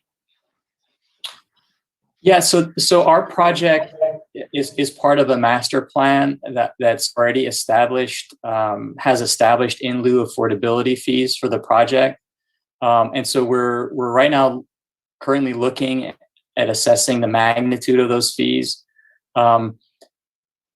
Because this is 24-hour services and care 24 hours a day, most of our operating costs are in staffing overhead. So it's really hard to, it's a challenge for everybody. It's not just us. Everybody, once you start getting into environments where you need hands-on care, affordability becomes a real big issue. We haven't really been able to solve that. I think there are state subsidies, there are state waiver programs that are coming to certain communities. We hope that they'll come into Petaluma. But right now we don't have, other than the established in lieu affordable fees that we have to pay, there aren't any designated affordable units. So I'm not an expert in this area, but I do know that there's only one facility in Sonoma County that will take those waivers. And I'm wondering if the planning staff could look into evaluating how an in lieu fee might be used instead for the more conventional waiver program that would allow access for actual clients to be able to live in this space. The other question I have, Planning Manager Hines, is you had a list of certain uses in the T6 zoning that required a conditional use permit. And I just wondered, it seemed like some of the uses being proposed might fall under that. So it looked like there was possibly an entitlement for a conditional use permit as well as the SPAR. So getting clarity on that would be helpful. And particularly, I felt like to address Councilmember Fisher's question about the general plan consistency, it seems as though the conditional use permit tool could be well suited for this commission to consider a unique combination of uses that deviate slightly from what was originally proposed. So that was just my thought on that. And with that, Commissioner Hooper, if you have a brief comment, I'd like to open it up for public. It's just one more quick question. I certainly don't want to delay public comment anymore. And it was just in vaguest possible sense, because I recognize this is just a study session, but thinking in terms of expected changes with Caulfield and other improvements in the area, what would the expected timeline for something like this be to get to completion if, say, we did move forward and we did approve and it went through all the procedures? Are we talking 2 to 3 years, or 5 to 6.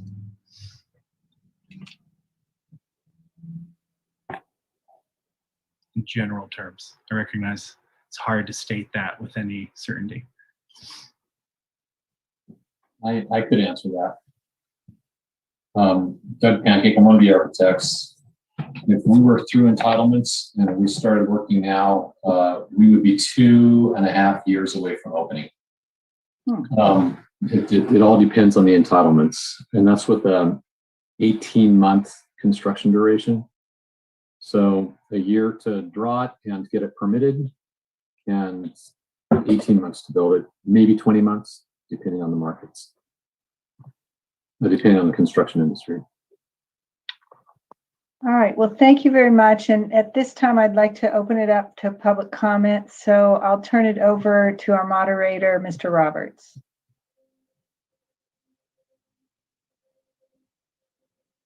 Thank you, Chair Potter. I see we have a few hands raised. Up first is Sonoma County Conservation Council. I recall Susan Kurtz, followed by Chris Rabiot. Susan, I've allowed you to speak. You'll need to unmute yourself. Hi, thank you. Gee, I'm glad that I attended your meeting tonight. And as you know, I made a general public comment about this particular area. I mean, I don't know what needs to happen here in Petaluma. We need a real transformation to a new paradigm. And so I guess the first things I like to say are climate and equity. How does this particular project fit into our climate action framework? Where is the priority of equity, inclusion, and diversity? And I've been on this site because it's where I walk through to monitor this phenology project that we've been doing for several years, and noticed this year very disturbing patterns of displacement of these migratory birds that have been nesting at Lakeville Overpass for many years, having to relocate and move over to a really dangerous location under the Petaluma River Bridge. So you can kiss the migratory birds goodbye who rely on this area. There was a nesting site and some grass for the red-winged blackbirds when I was there, and you can kiss that goodbye. So I guess what I'd like to say to all of you is, you know, this is not an appropriate site for this project. That's number one. And the Marriott is right there. That's already bringing a huge amount of encroachment. And the riverfront houses that are there, you know, the architecture there actually is really unattractive. And when I'm over on the other side of the river bridge, monitoring the cliff swallows at the river bridge and looking over to what used to be for years a wide open space of grassland adjacent to the Petaluma River, I don't think our planning people understand that this is habitat. You've already displaced a huge number of species from what's been approved there by the Planning Commission and the City Council. So really poor planning on this project to begin with.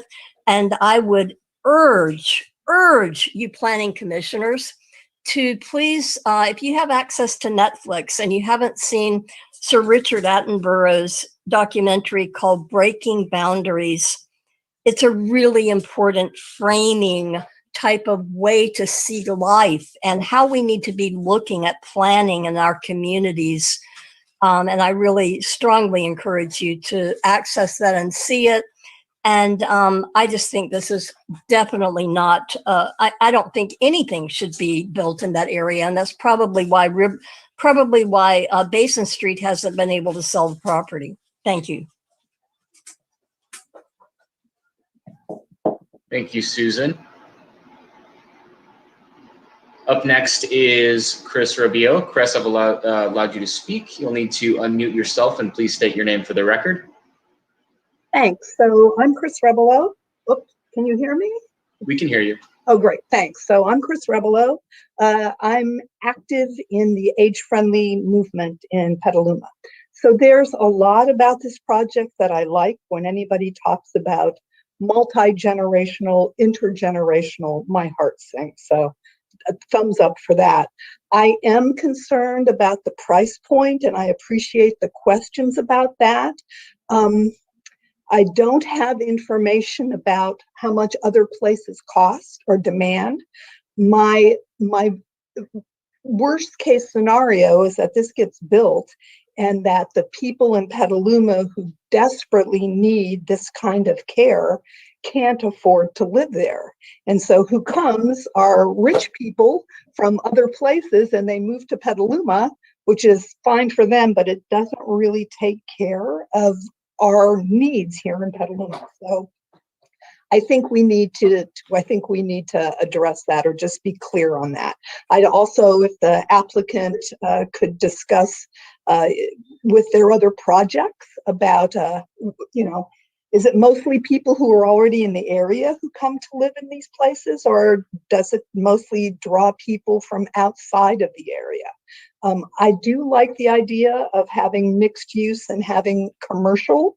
I think if there's not commercial, then it could become an island. I mean, for something vibrant, I would love to see people and families who live in these single family houses walking over to get a coffee or walking over to grab a muffin in the morning, and that there would be interactions.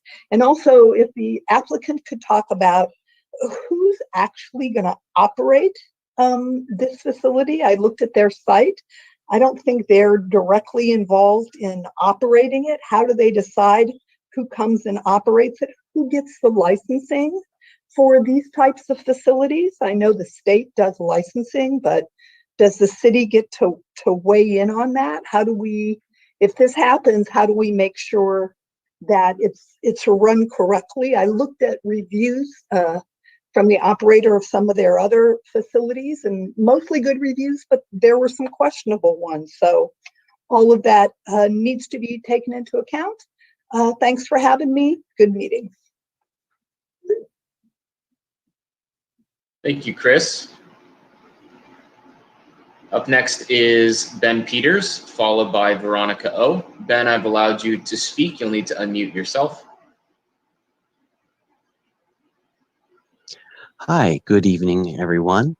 I'd first like to lend my support to the concept of elder care facility at this site. I agree that it's something that we definitely need in Petaluma.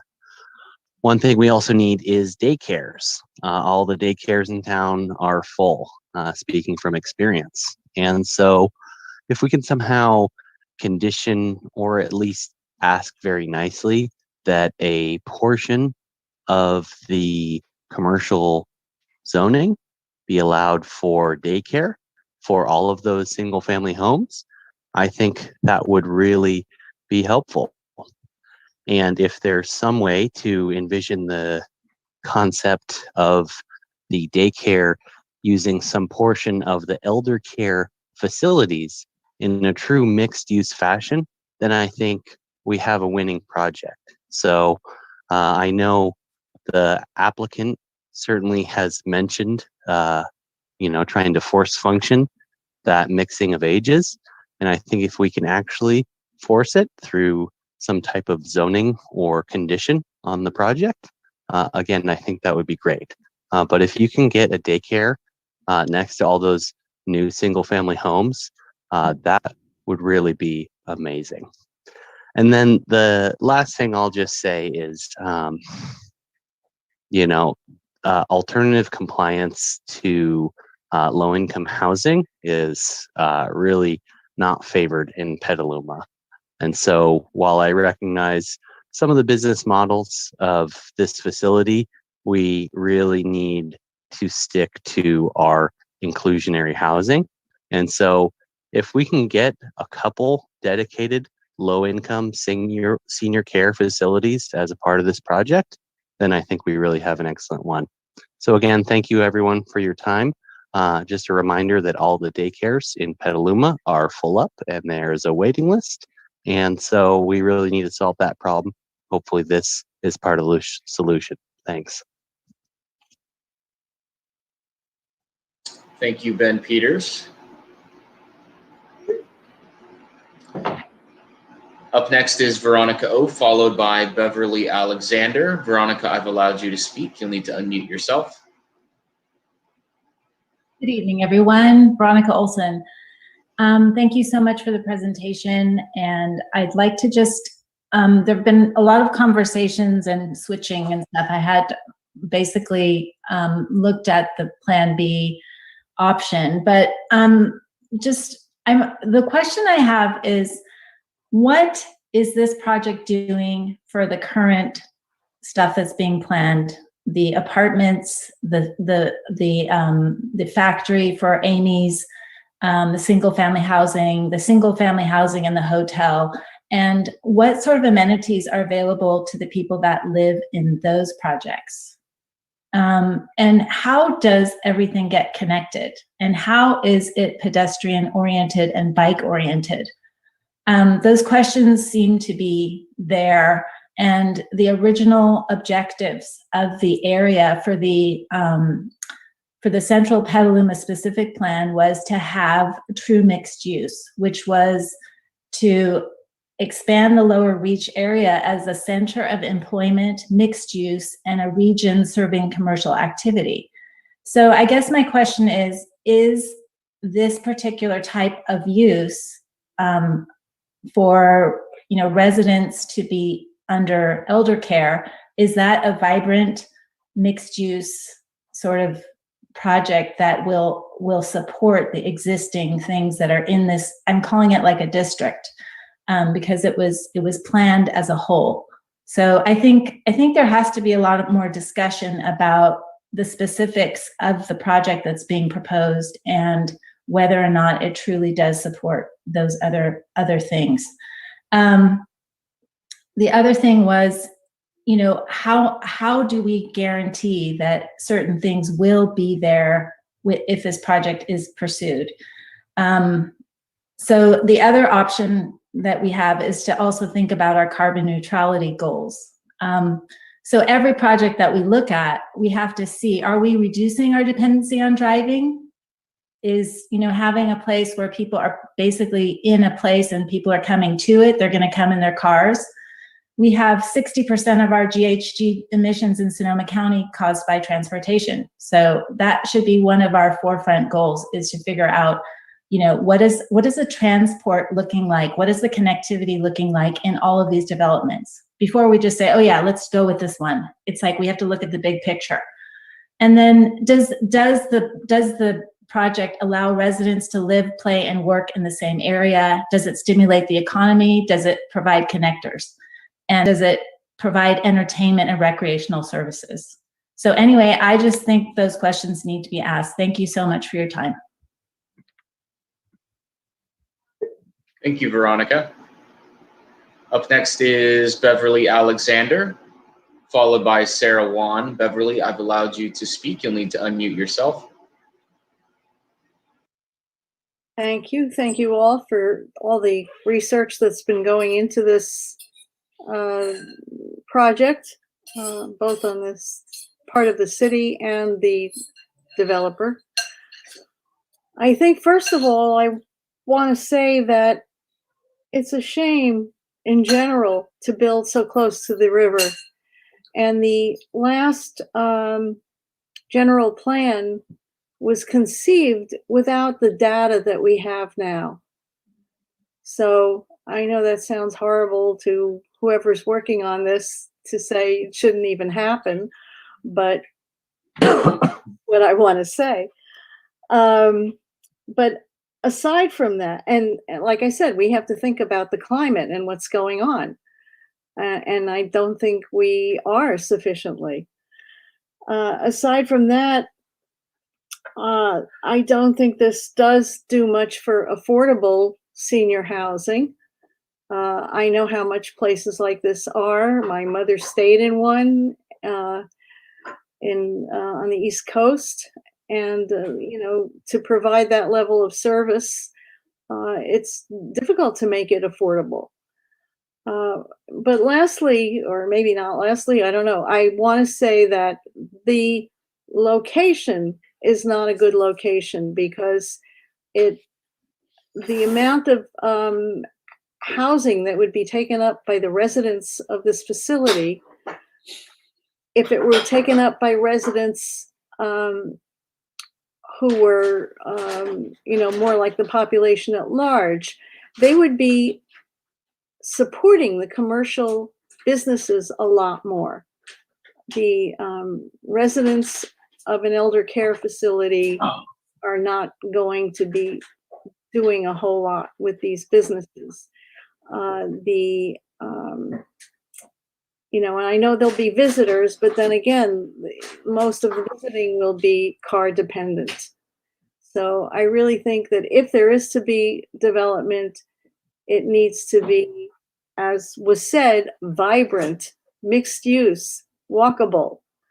And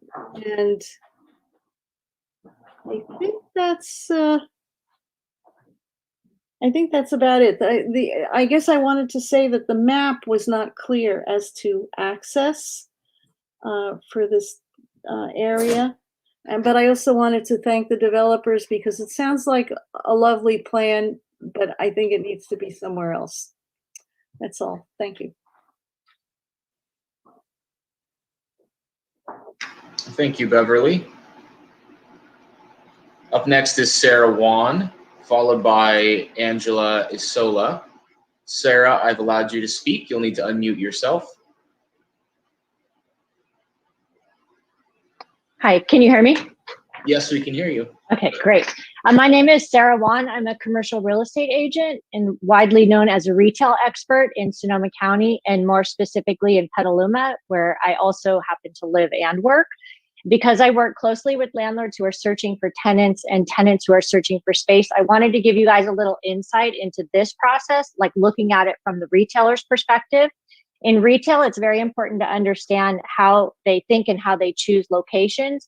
Primarily, the things they're looking for are demographics, visibility, traffic counts, both daytime and nighttime, ease of access, parking, etc. For instance, a coffee shop wants to be located on the going to work side of the road. So you can see that they're very specific about how they choose locations. In looking at this project, we're looking at a neighborhood strip center that primarily serves the residents who live in this specific neighborhood. And because of the nature of this location, it would be considered a destination location. So retailers must work extra hard to advertise to the public and ask the public to make purposeful trips to visit them. In addition, we consider the primary source of customer traffic is from the neighborhood's residential units and the hotel, but most of these folks are going to leave in the morning to go to work or go to school or to go sightseeing. So who will the customer base be between 8 a.m. and 5 p.m.? A retailer needs very good daytime and nighttime traffic in order to be successful. And then working down the list, if we look at visibility partnered with traffic counts, this location doesn't offer either. So likewise, it's going to be a challenge to convince retailers that the parking is going to be adequate here. So it's important to know that retailers will look at everything on the market, and there are options in almost every single shopping center that we have currently. There are only 3 centers in our entire town that are full, 100%, and every other shop or every other center has vacancy, and those vacancies were there before the pandemic. So they're not pandemic-related vacancies. They were already there. And as an example, the Eden Housing mixed-use project at 35 East Washington was only required to build 3 retail units. And out of those 3, 2 have been vacant for more than 5 years.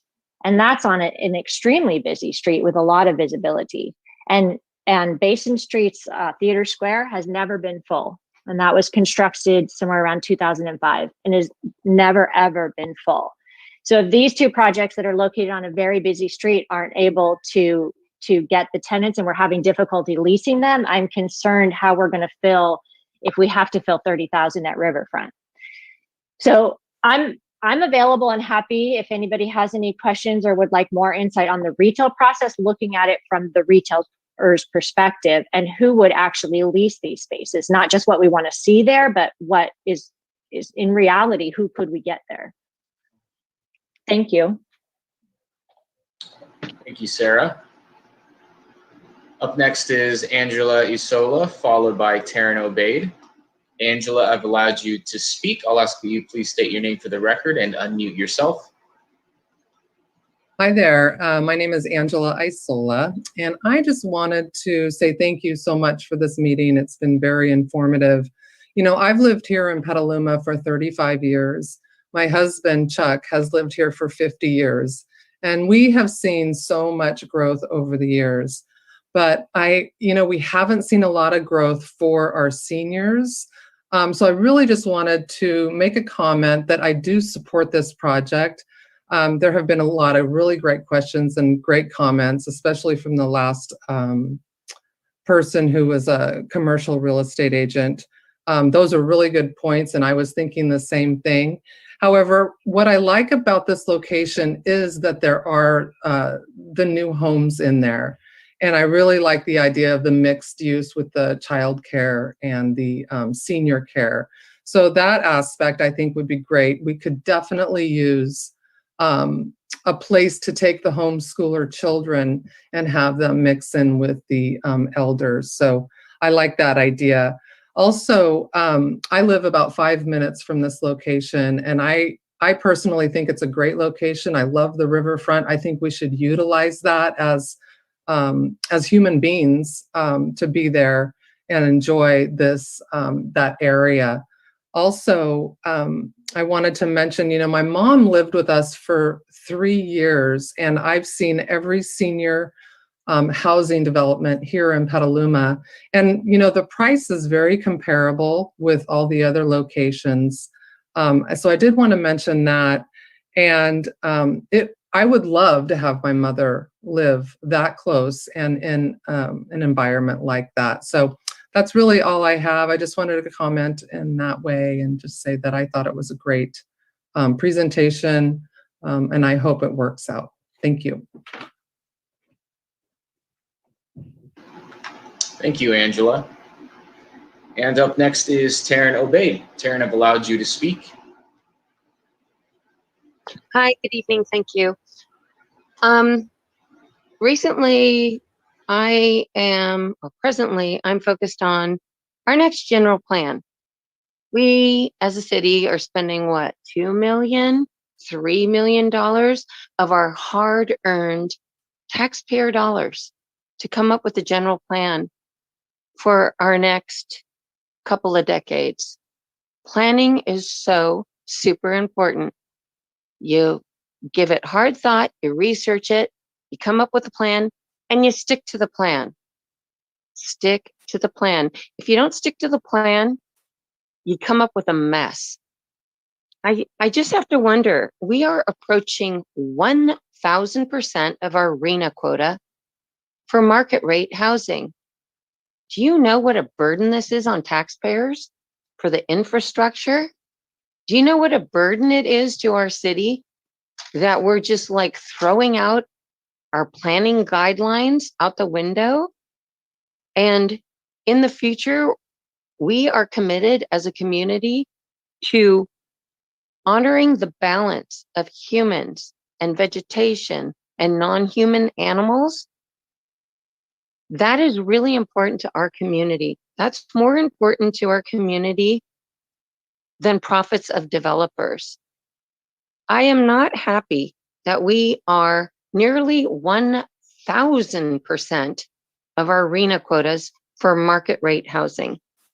And we're deviating from the plan again.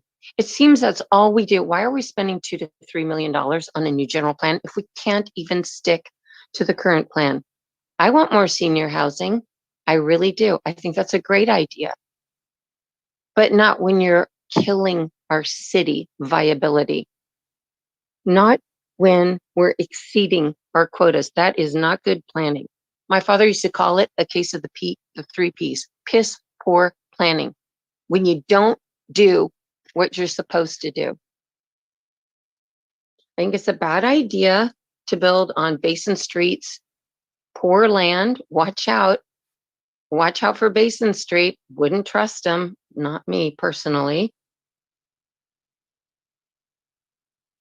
I think they've already ripped our city off or cost our city off, what, $10 million in the past? They're not a good partner. Watch out for them. I think we shouldn't trade off low income housing. We are under arenas for that. I think that we need to stick to our planning. Maybe come back in 2023 during the next RENA cycle. I think it sounds like a good project, but we can't afford you right now. Thank you, Taryn. And it appears that that was our last speaker on this item for this evening. Oh, I'm sorry, we have one more speaker, Vicki Peterson, followed by M. Sullivan. Vicki, I've allowed you to speak. I'll ask that you unmute yourself and please state your name for the record. Hello, I'm Vicki Peterson. I really have appreciated tonight hearing about this project, and I'm a new resident to Petaluma. I've lived here 3 years, and I came here to be with my children and my grandchildren. And this is the kind of community that I would like to age in place in. So to have something like this for myself and my husband would be incredibly helpful, so that my children did not have to bear the burden of taking care of us. We came from Colorado, and there my husband's mother, both parents were in a home just like Amir is describing. And it was just incredibly helpful beyond belief that we felt both of them were getting good care, and that we could visit them regularly, but have them have other activities that we were not planning, we were not in charge of. So, and they both went from independent living to assisted living to late care in life concerns like Amir mentioned about dementia. We actually knew very little about how to care for them when they were aging. And for myself and Paul, we would love to have a facility like this available for us, and to have our children know that we were in good care. And I like the plan that it's so integrated with young people and elderly people and these pedestrian walkways, so the community could be involved. Also, I have often met young families here whose parents come and they wish they had a place to stay. They wish they had a place where they could age in place near their kids and their grandkids. I hope this project passes. I'm 100% for it. Thank you very much. Thank you, Vicki. Up next is M. Sullivan. I've allowed you to speak. I'll ask that you please unmute yourself and state your name for the record. Yes, good evening. My name is Maura Sullivan, and just very simply, I just wanted to register my opposition to this project. I don't think that it respects the goals of the Petaluma Specific Central Plan, as some of the prior commenters have commented on, from Taryn to Beverly to Veronica. Specifically, a residential care home is not going to contribute to a vibrant, walkable concept. And maybe most importantly, I'm opposed to the continued buildup along our river ecosystems. Our Petaluma River is a major tributary of San Pablo Bay, and it's contaminated, and it's been encroached upon in the worst way. And so I really want to see us pull back off of this system and strive for a balance with nature. I want to see us enhance and preserve the parcels that are in close proximity to the river. And as one of the prior speakers said, to really strive for critical balance here with all the climate change impacts that we're seeing.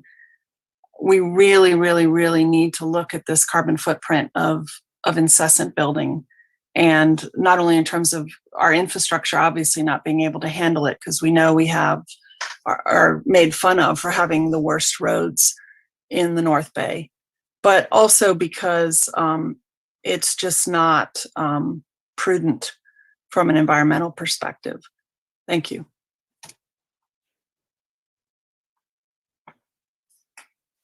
Good job. All right, well. You don't have to take a full 3 minutes, you just have to. Thank you for your comment. that appears to be our last speaker for this evening. And with that, I will pass the baton back to Chair Potter. Thank you, Mr. Roberts, and thank you everyone for those comments. We appreciate your input. I did want to give the developer an opportunity to respond to some of the earlier questions that were posed by commissioners, and also anything that he might have heard during public comment that warrant a response. And then we'll just go around and hear any additional direction from the commissioners. Thank you very much. I'd like to share the screen and present a slide. This is a slide showing, and maybe this addresses both Commissioner Alonso and maybe Commissioner Wisman's comments or questions, and it clarifies something in the staff report, which we feel is really important, should be corrected. We just pulled some examples of similar and compatible uses in T6 zone. There are more, but in the interest of time, you will see like the studio, assembly room, under assembly, the spaces, the amenity spaces for the residential care facility for the elderly incorporate those uses. Of course, the hotel Marriott, which we had mentioned, I think it's very important to note that while the hotel Marriott is in a T5 and is permitted, the 2 above the P means that it's permitted not on the store front or the ground floor facing the street. So it's permitted upstairs. So what Emmanuel was saying, basically moving our amenities upstairs. 2 means that the hotel should have moved its amenities also upstairs, and they were afforded some flexibility in bringing their amenity spaces, which are again identical to what we're doing on the ground floor. In fact, they were even allowed to bring their rooms on the ground floor as well. I will just show you. This is the Courtyard Marriott ground floor plan. Where you see my cursor, this is the same street that we're on, Caulfield Lane. So technically, in that zone, they should have put the hotel rooms upstairs, the fitness, meeting rooms, all of this should have been upstairs. And all these rooms, the fitness, meeting room, lounge, bistro, media, kitchen, reception, all those are the same uses that we're providing. The difference is our residents are older, and the people who stay at Marriott, well, they can be all sorts of ages, and they come and go. Our residents stay there. So we believe there is precedent, and we believe that there is some flexibility that has been afforded to our neighbor, which we're hoping that you would consider as well. Going through the list, of course, there's a restaurant, cafe. If you look at, for example, catering service, which is permitted, and I think the definition of pedestrian-oriented and pedestrian uses is a lot more expansive and colorful than just limiting it to a space has to allow somebody to walk in, because nobody walks into a catering service. They do their own thing and they deliver outside. Yet we could be providing catering service along the street frontage and it would be permitted, but it doesn't really encourage anybody to walk in.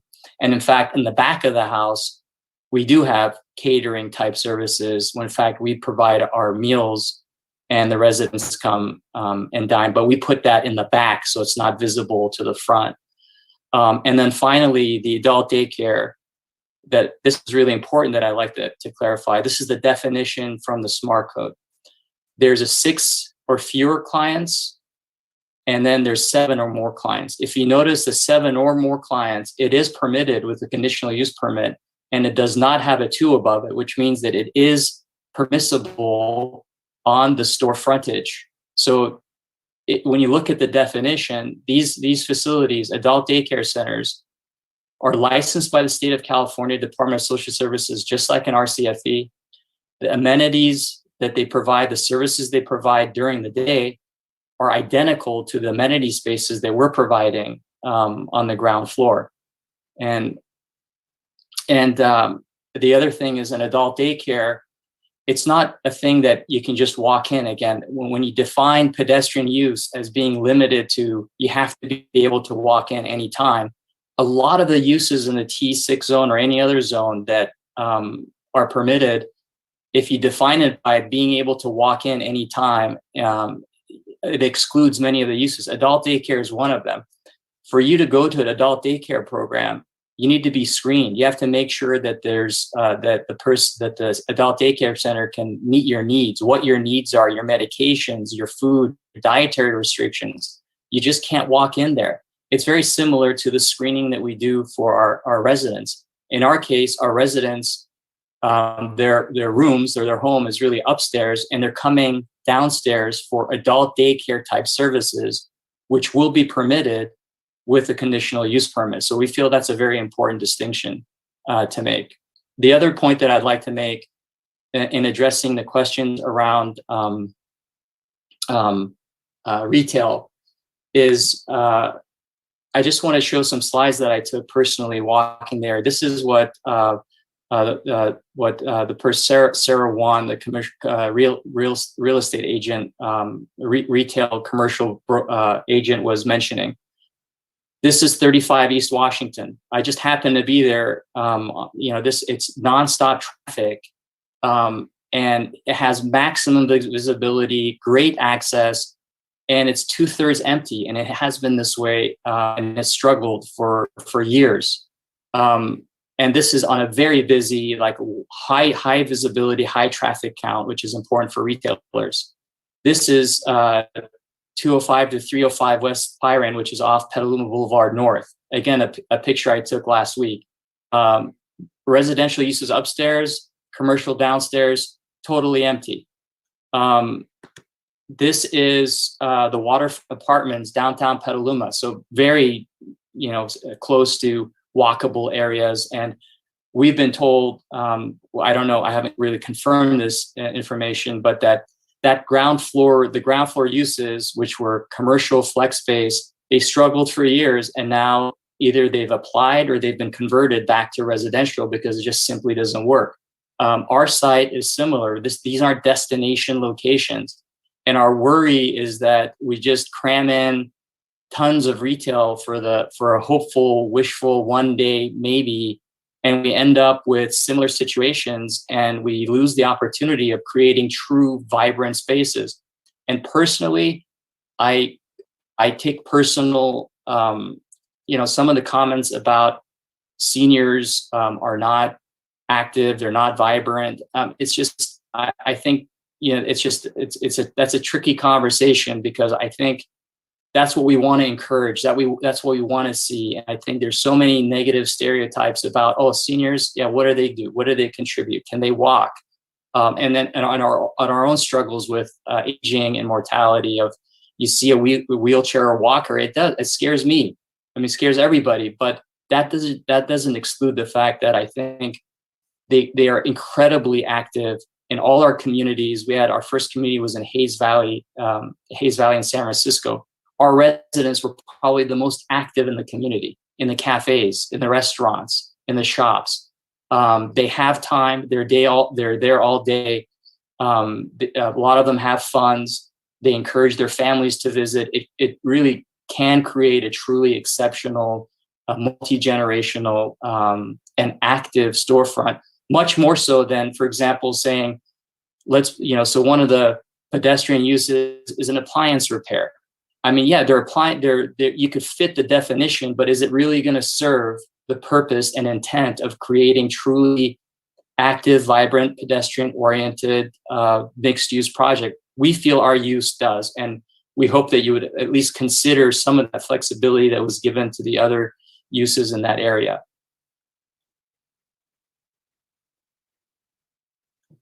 Thank you, Mr. Kia. And I'd like to go back now to the commissioners, and I see that Councilmember Fisher's hand is up, and I would hope that we can focus on giving direction to the developer and to staff about if this is a viable project and what it would take for the information to come back at a later date for consideration. So, Councilmember Fisher. Yeah, thank you, Chair Potter.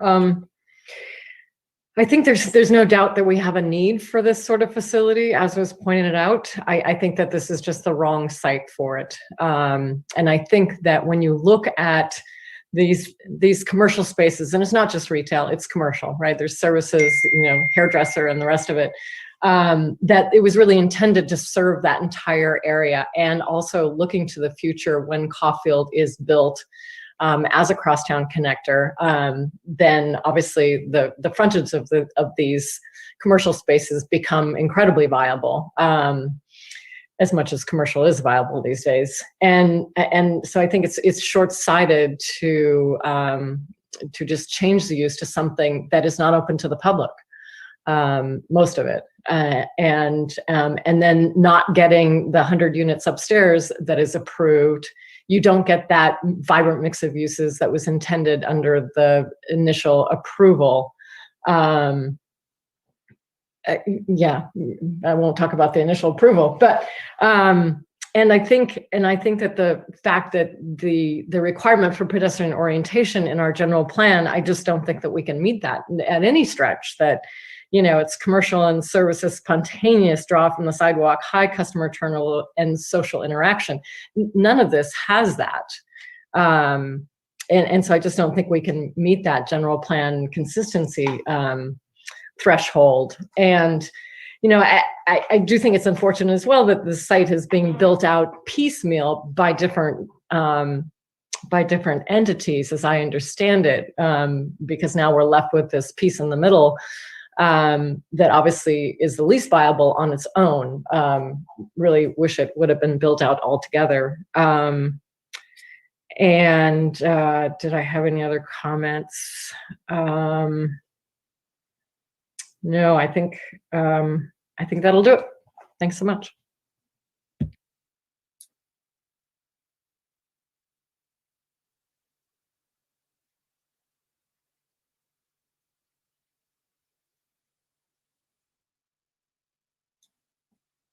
Chair Potter, are you okay if I go? Sorry. All right. Actually, I do want to hear from staff though, real quick, based on the applicant's comments about the zoning designation for adult day center versus an RCFE. Can you respond to that, please?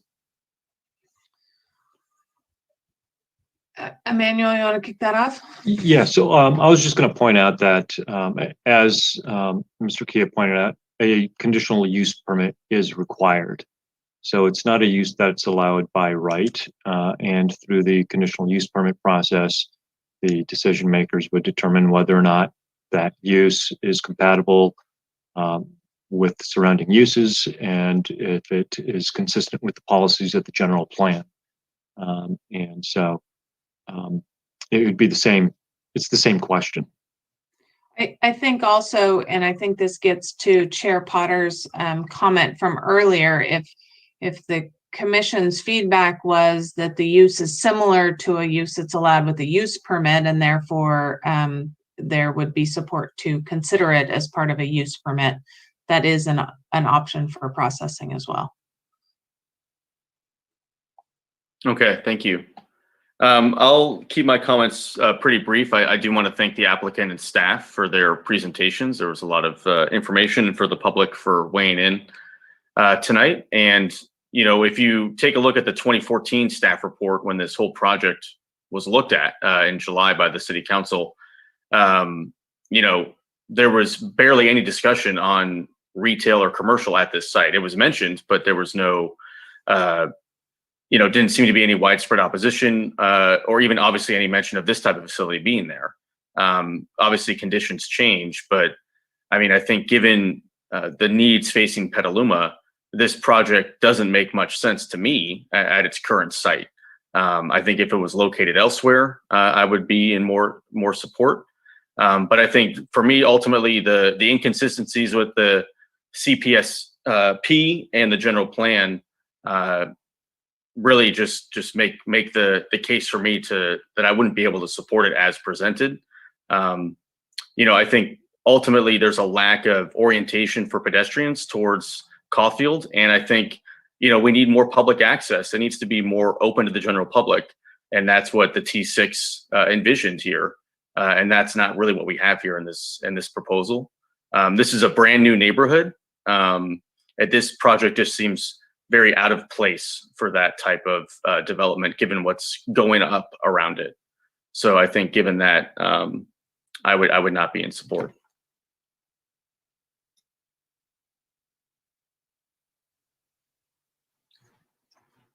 May I go, Chair Potter? Sorry, I'm sorry, I was on mute. Go ahead, Commissioner Hooper. Thank you very much. First, I just want to thank the applicant team and staff for the thorough presentation and reports and for answering our many questions.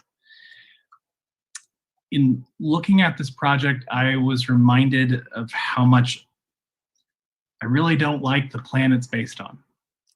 We've called for developing an area that is clearly going to end up being a suburb.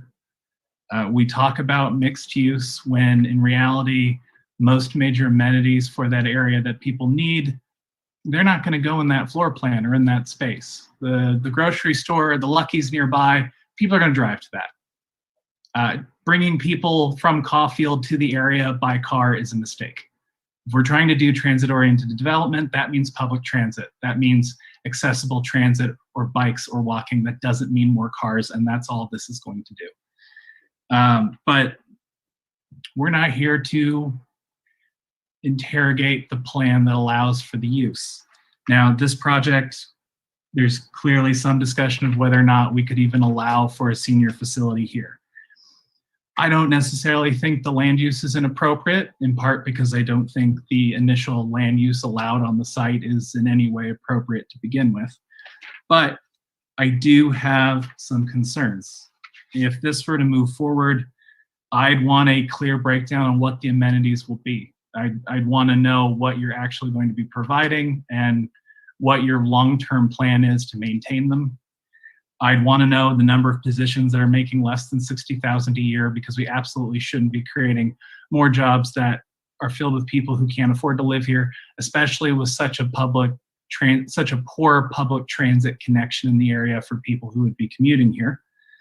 I would also want to see a better site layout for what senior access to public transit would be in the area. I think that's something that's missing from this overall site plan in general. I do understand that another project will be adding a bus stop, but that's not the same thing as actually making it accessible for robust public transit. And I'd want to have a better understanding in terms of what the loss in retail will do in terms of either increasing trips by car or actually decreasing the number of trips by car, especially for reducing the likelihood of folks traveling here from Caulfield or from across that new access point, which will be built at some point in the future. And finally, I would want to see an actual tiered or scaled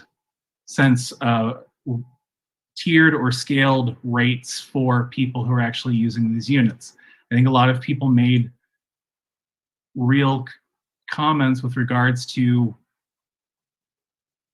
how expensive these units might be, how able people are to actually age in place in the city, and whether or not we'd have people trying to put up folks in beds from outside our community. It seems we do really have a need for more senior living.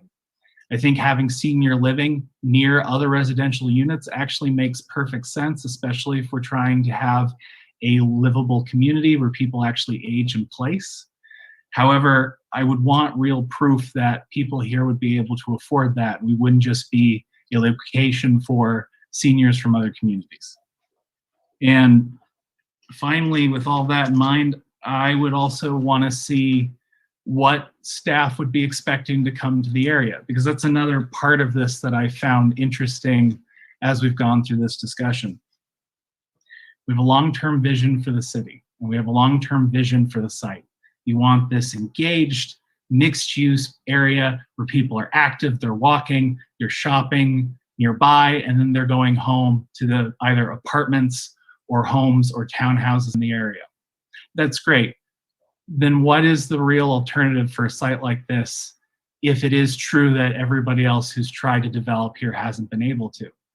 I don't know that small shop retail is going to work here. It seems like there hasn't been adequate evidence to show that it will. So if you're going to come forward with this project, I would also want to see from staff what they're hoping to see alternatively for us to really shoot this down. It seems as though I think a lot of commissioners here are probably looking at this as an inappropriate use of the space. I would be more amenable, but again, I'd want some verification that we're not going to see the site being used for either people outside the community or just taking away the opportunity for us to have greater transit development in the area. Thank you. Thank you. Commissioner Bauer. Thank you very much, Chair Potter. I love the idea of this senior community. I think we need more senior communities in our town. There's no doubt about that. I'm very concerned about that. And from what I've seen, we don't have enough. But I don't think that this is the right place for something like this. I think when this plan was developed years ago, this area was meant to be the hub of this community. It was supposed to serve the townhomes and the single living homes and the hotel. And this was the area that people were supposed to come and congregate and be together and be with each other. And I feel like changing it at this point is making an isolated area, an island of it. And I know it would be nice to think that kids would come to daycares there and things like that, but I don't think it will be that draw if we don't have a real big reason for them to come there. So I feel like we're doing a disservice to the plan that was created many years ago and a disservice to the rest of the community.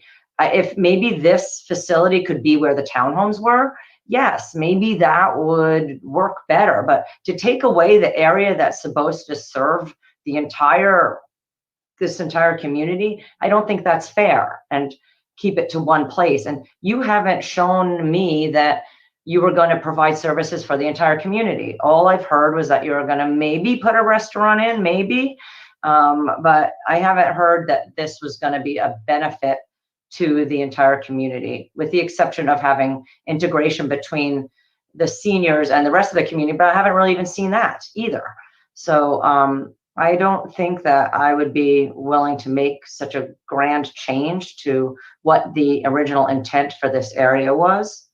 I also, worried about the price, that starting from $3,000 to $8,000 a month is a lot of money. So really it would be only, rich people living there. And I think we could do better by the housing in this area since it is so close to our train station. I think people could easily walk or ride their bike to the train station. And, this housing would be better used for people that would utilize that and be able to take advantage of the public transportation that is so close.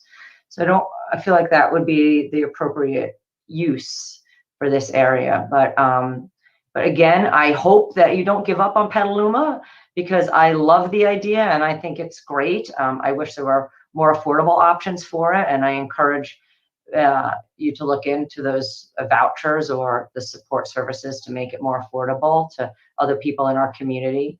But I love the idea, and I wish you all the luck. Thank you. Commissioner Weissman. Thank you, Chair. I'd like to start out like the others did and thank the applicant and staff for the very thorough report. I thought I was well prepared. And this being my inaugural meeting, it's been a thankful way to get exposure to your first development here.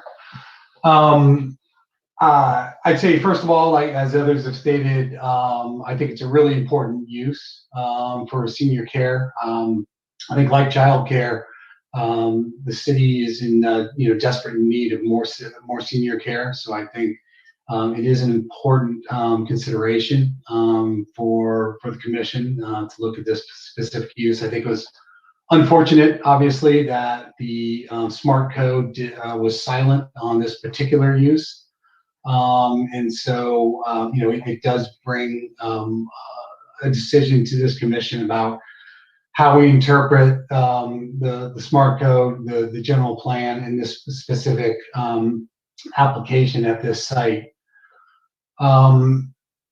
I think it is, you know, in my interpretation of what I've seen today, especially Mr. Kia's comments at the end of this presentation about looking at the permitted uses or the conditional uses, and seeing how and if they you know, collide with or work with what's being proposed. I think there are a lot of similarities between what's being proposed and those permitted uses that fill that void of the silence of the smart code. So I think there is merit for consideration of the project in that regard. I don't view specifically a loss of residential commercial down from the original plan 30,000 to 15,000, specifically because I do recognize that, you know, commercial in general is going in a different direction, specifically retail. So I don't think we lose something that we never had in the first place, and that is also in short supply elsewhere in the city. So the idea of taking the original commercial space from 30,000 down to 15,000, I think is a reasonable concession. So I continue to have an open mind for this application at this particular site. I think there is again merit to truly having mixed use, and this nowhere in this site has been proposed has something that includes senior care. So I think that does add to the mixed nature of that use. So I'm keeping an open mind and would look forward to seeing this come back before the commission. If it did so, I would like to see more details, as I think Commissioner Hooper mentioned, about what actually are those support facilities that would be down at the ground floor, and get an idea of what the traffic would be in and out of the facility and around the facility that would lead to, you know, a sense of vibrance or an absence of vibrance. So that would be my request if it does indeed come before the commission again.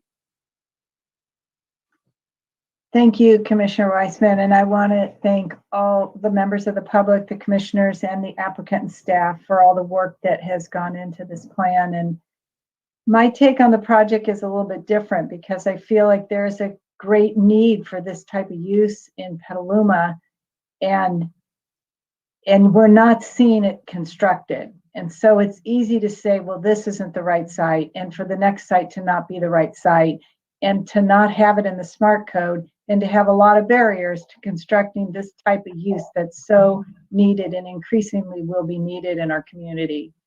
So that leaves us with the question of the site. And I feel like we're in a difficult transitional period where we have clearly an out-of-date plan, and we're in the process of creating a new plan. But I think that Petaluma is not unique in that we have not been able to fully achieve our goals for mixed use, and particularly for office and commercial. And now more than ever, we're going to have difficulty, as was documented, filling these commercial spaces, and I believe those office spaces as well. So I'm not troubled by reducing the number of square footage of pure commercial space. I would say that I would ask, if the project comes back, that the applicant put some real time and attention to thinking about ways that the support service areas might be more accessible to the public. And I really like the idea of a child care center. I think it has a nice synergy to the goals of the intergenerational mixing of vibrancy in the community.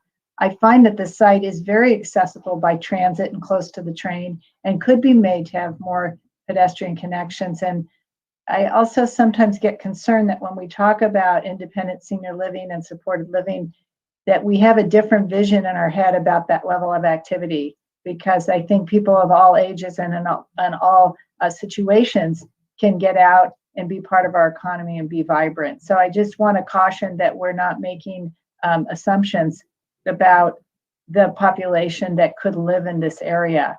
So I would be supportive of the project under some circumstances. I do think that the conditional use permit is the right tool to give full consideration and make the full findings on the similarity.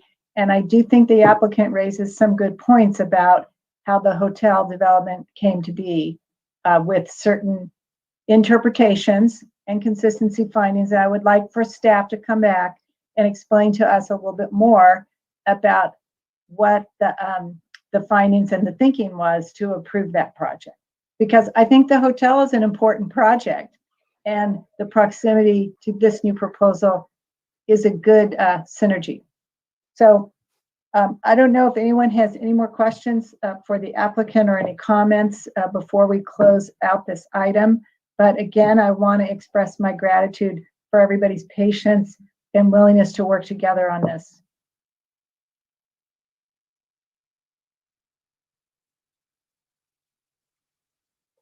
Okay, so if we have no other comments, I believe that we can adjourn the meeting until the next regularly scheduled meeting, which is on July 27th. That's correct. Okay, well, thanks, everybody. Meeting is adjourned. Good night. Good night. Night.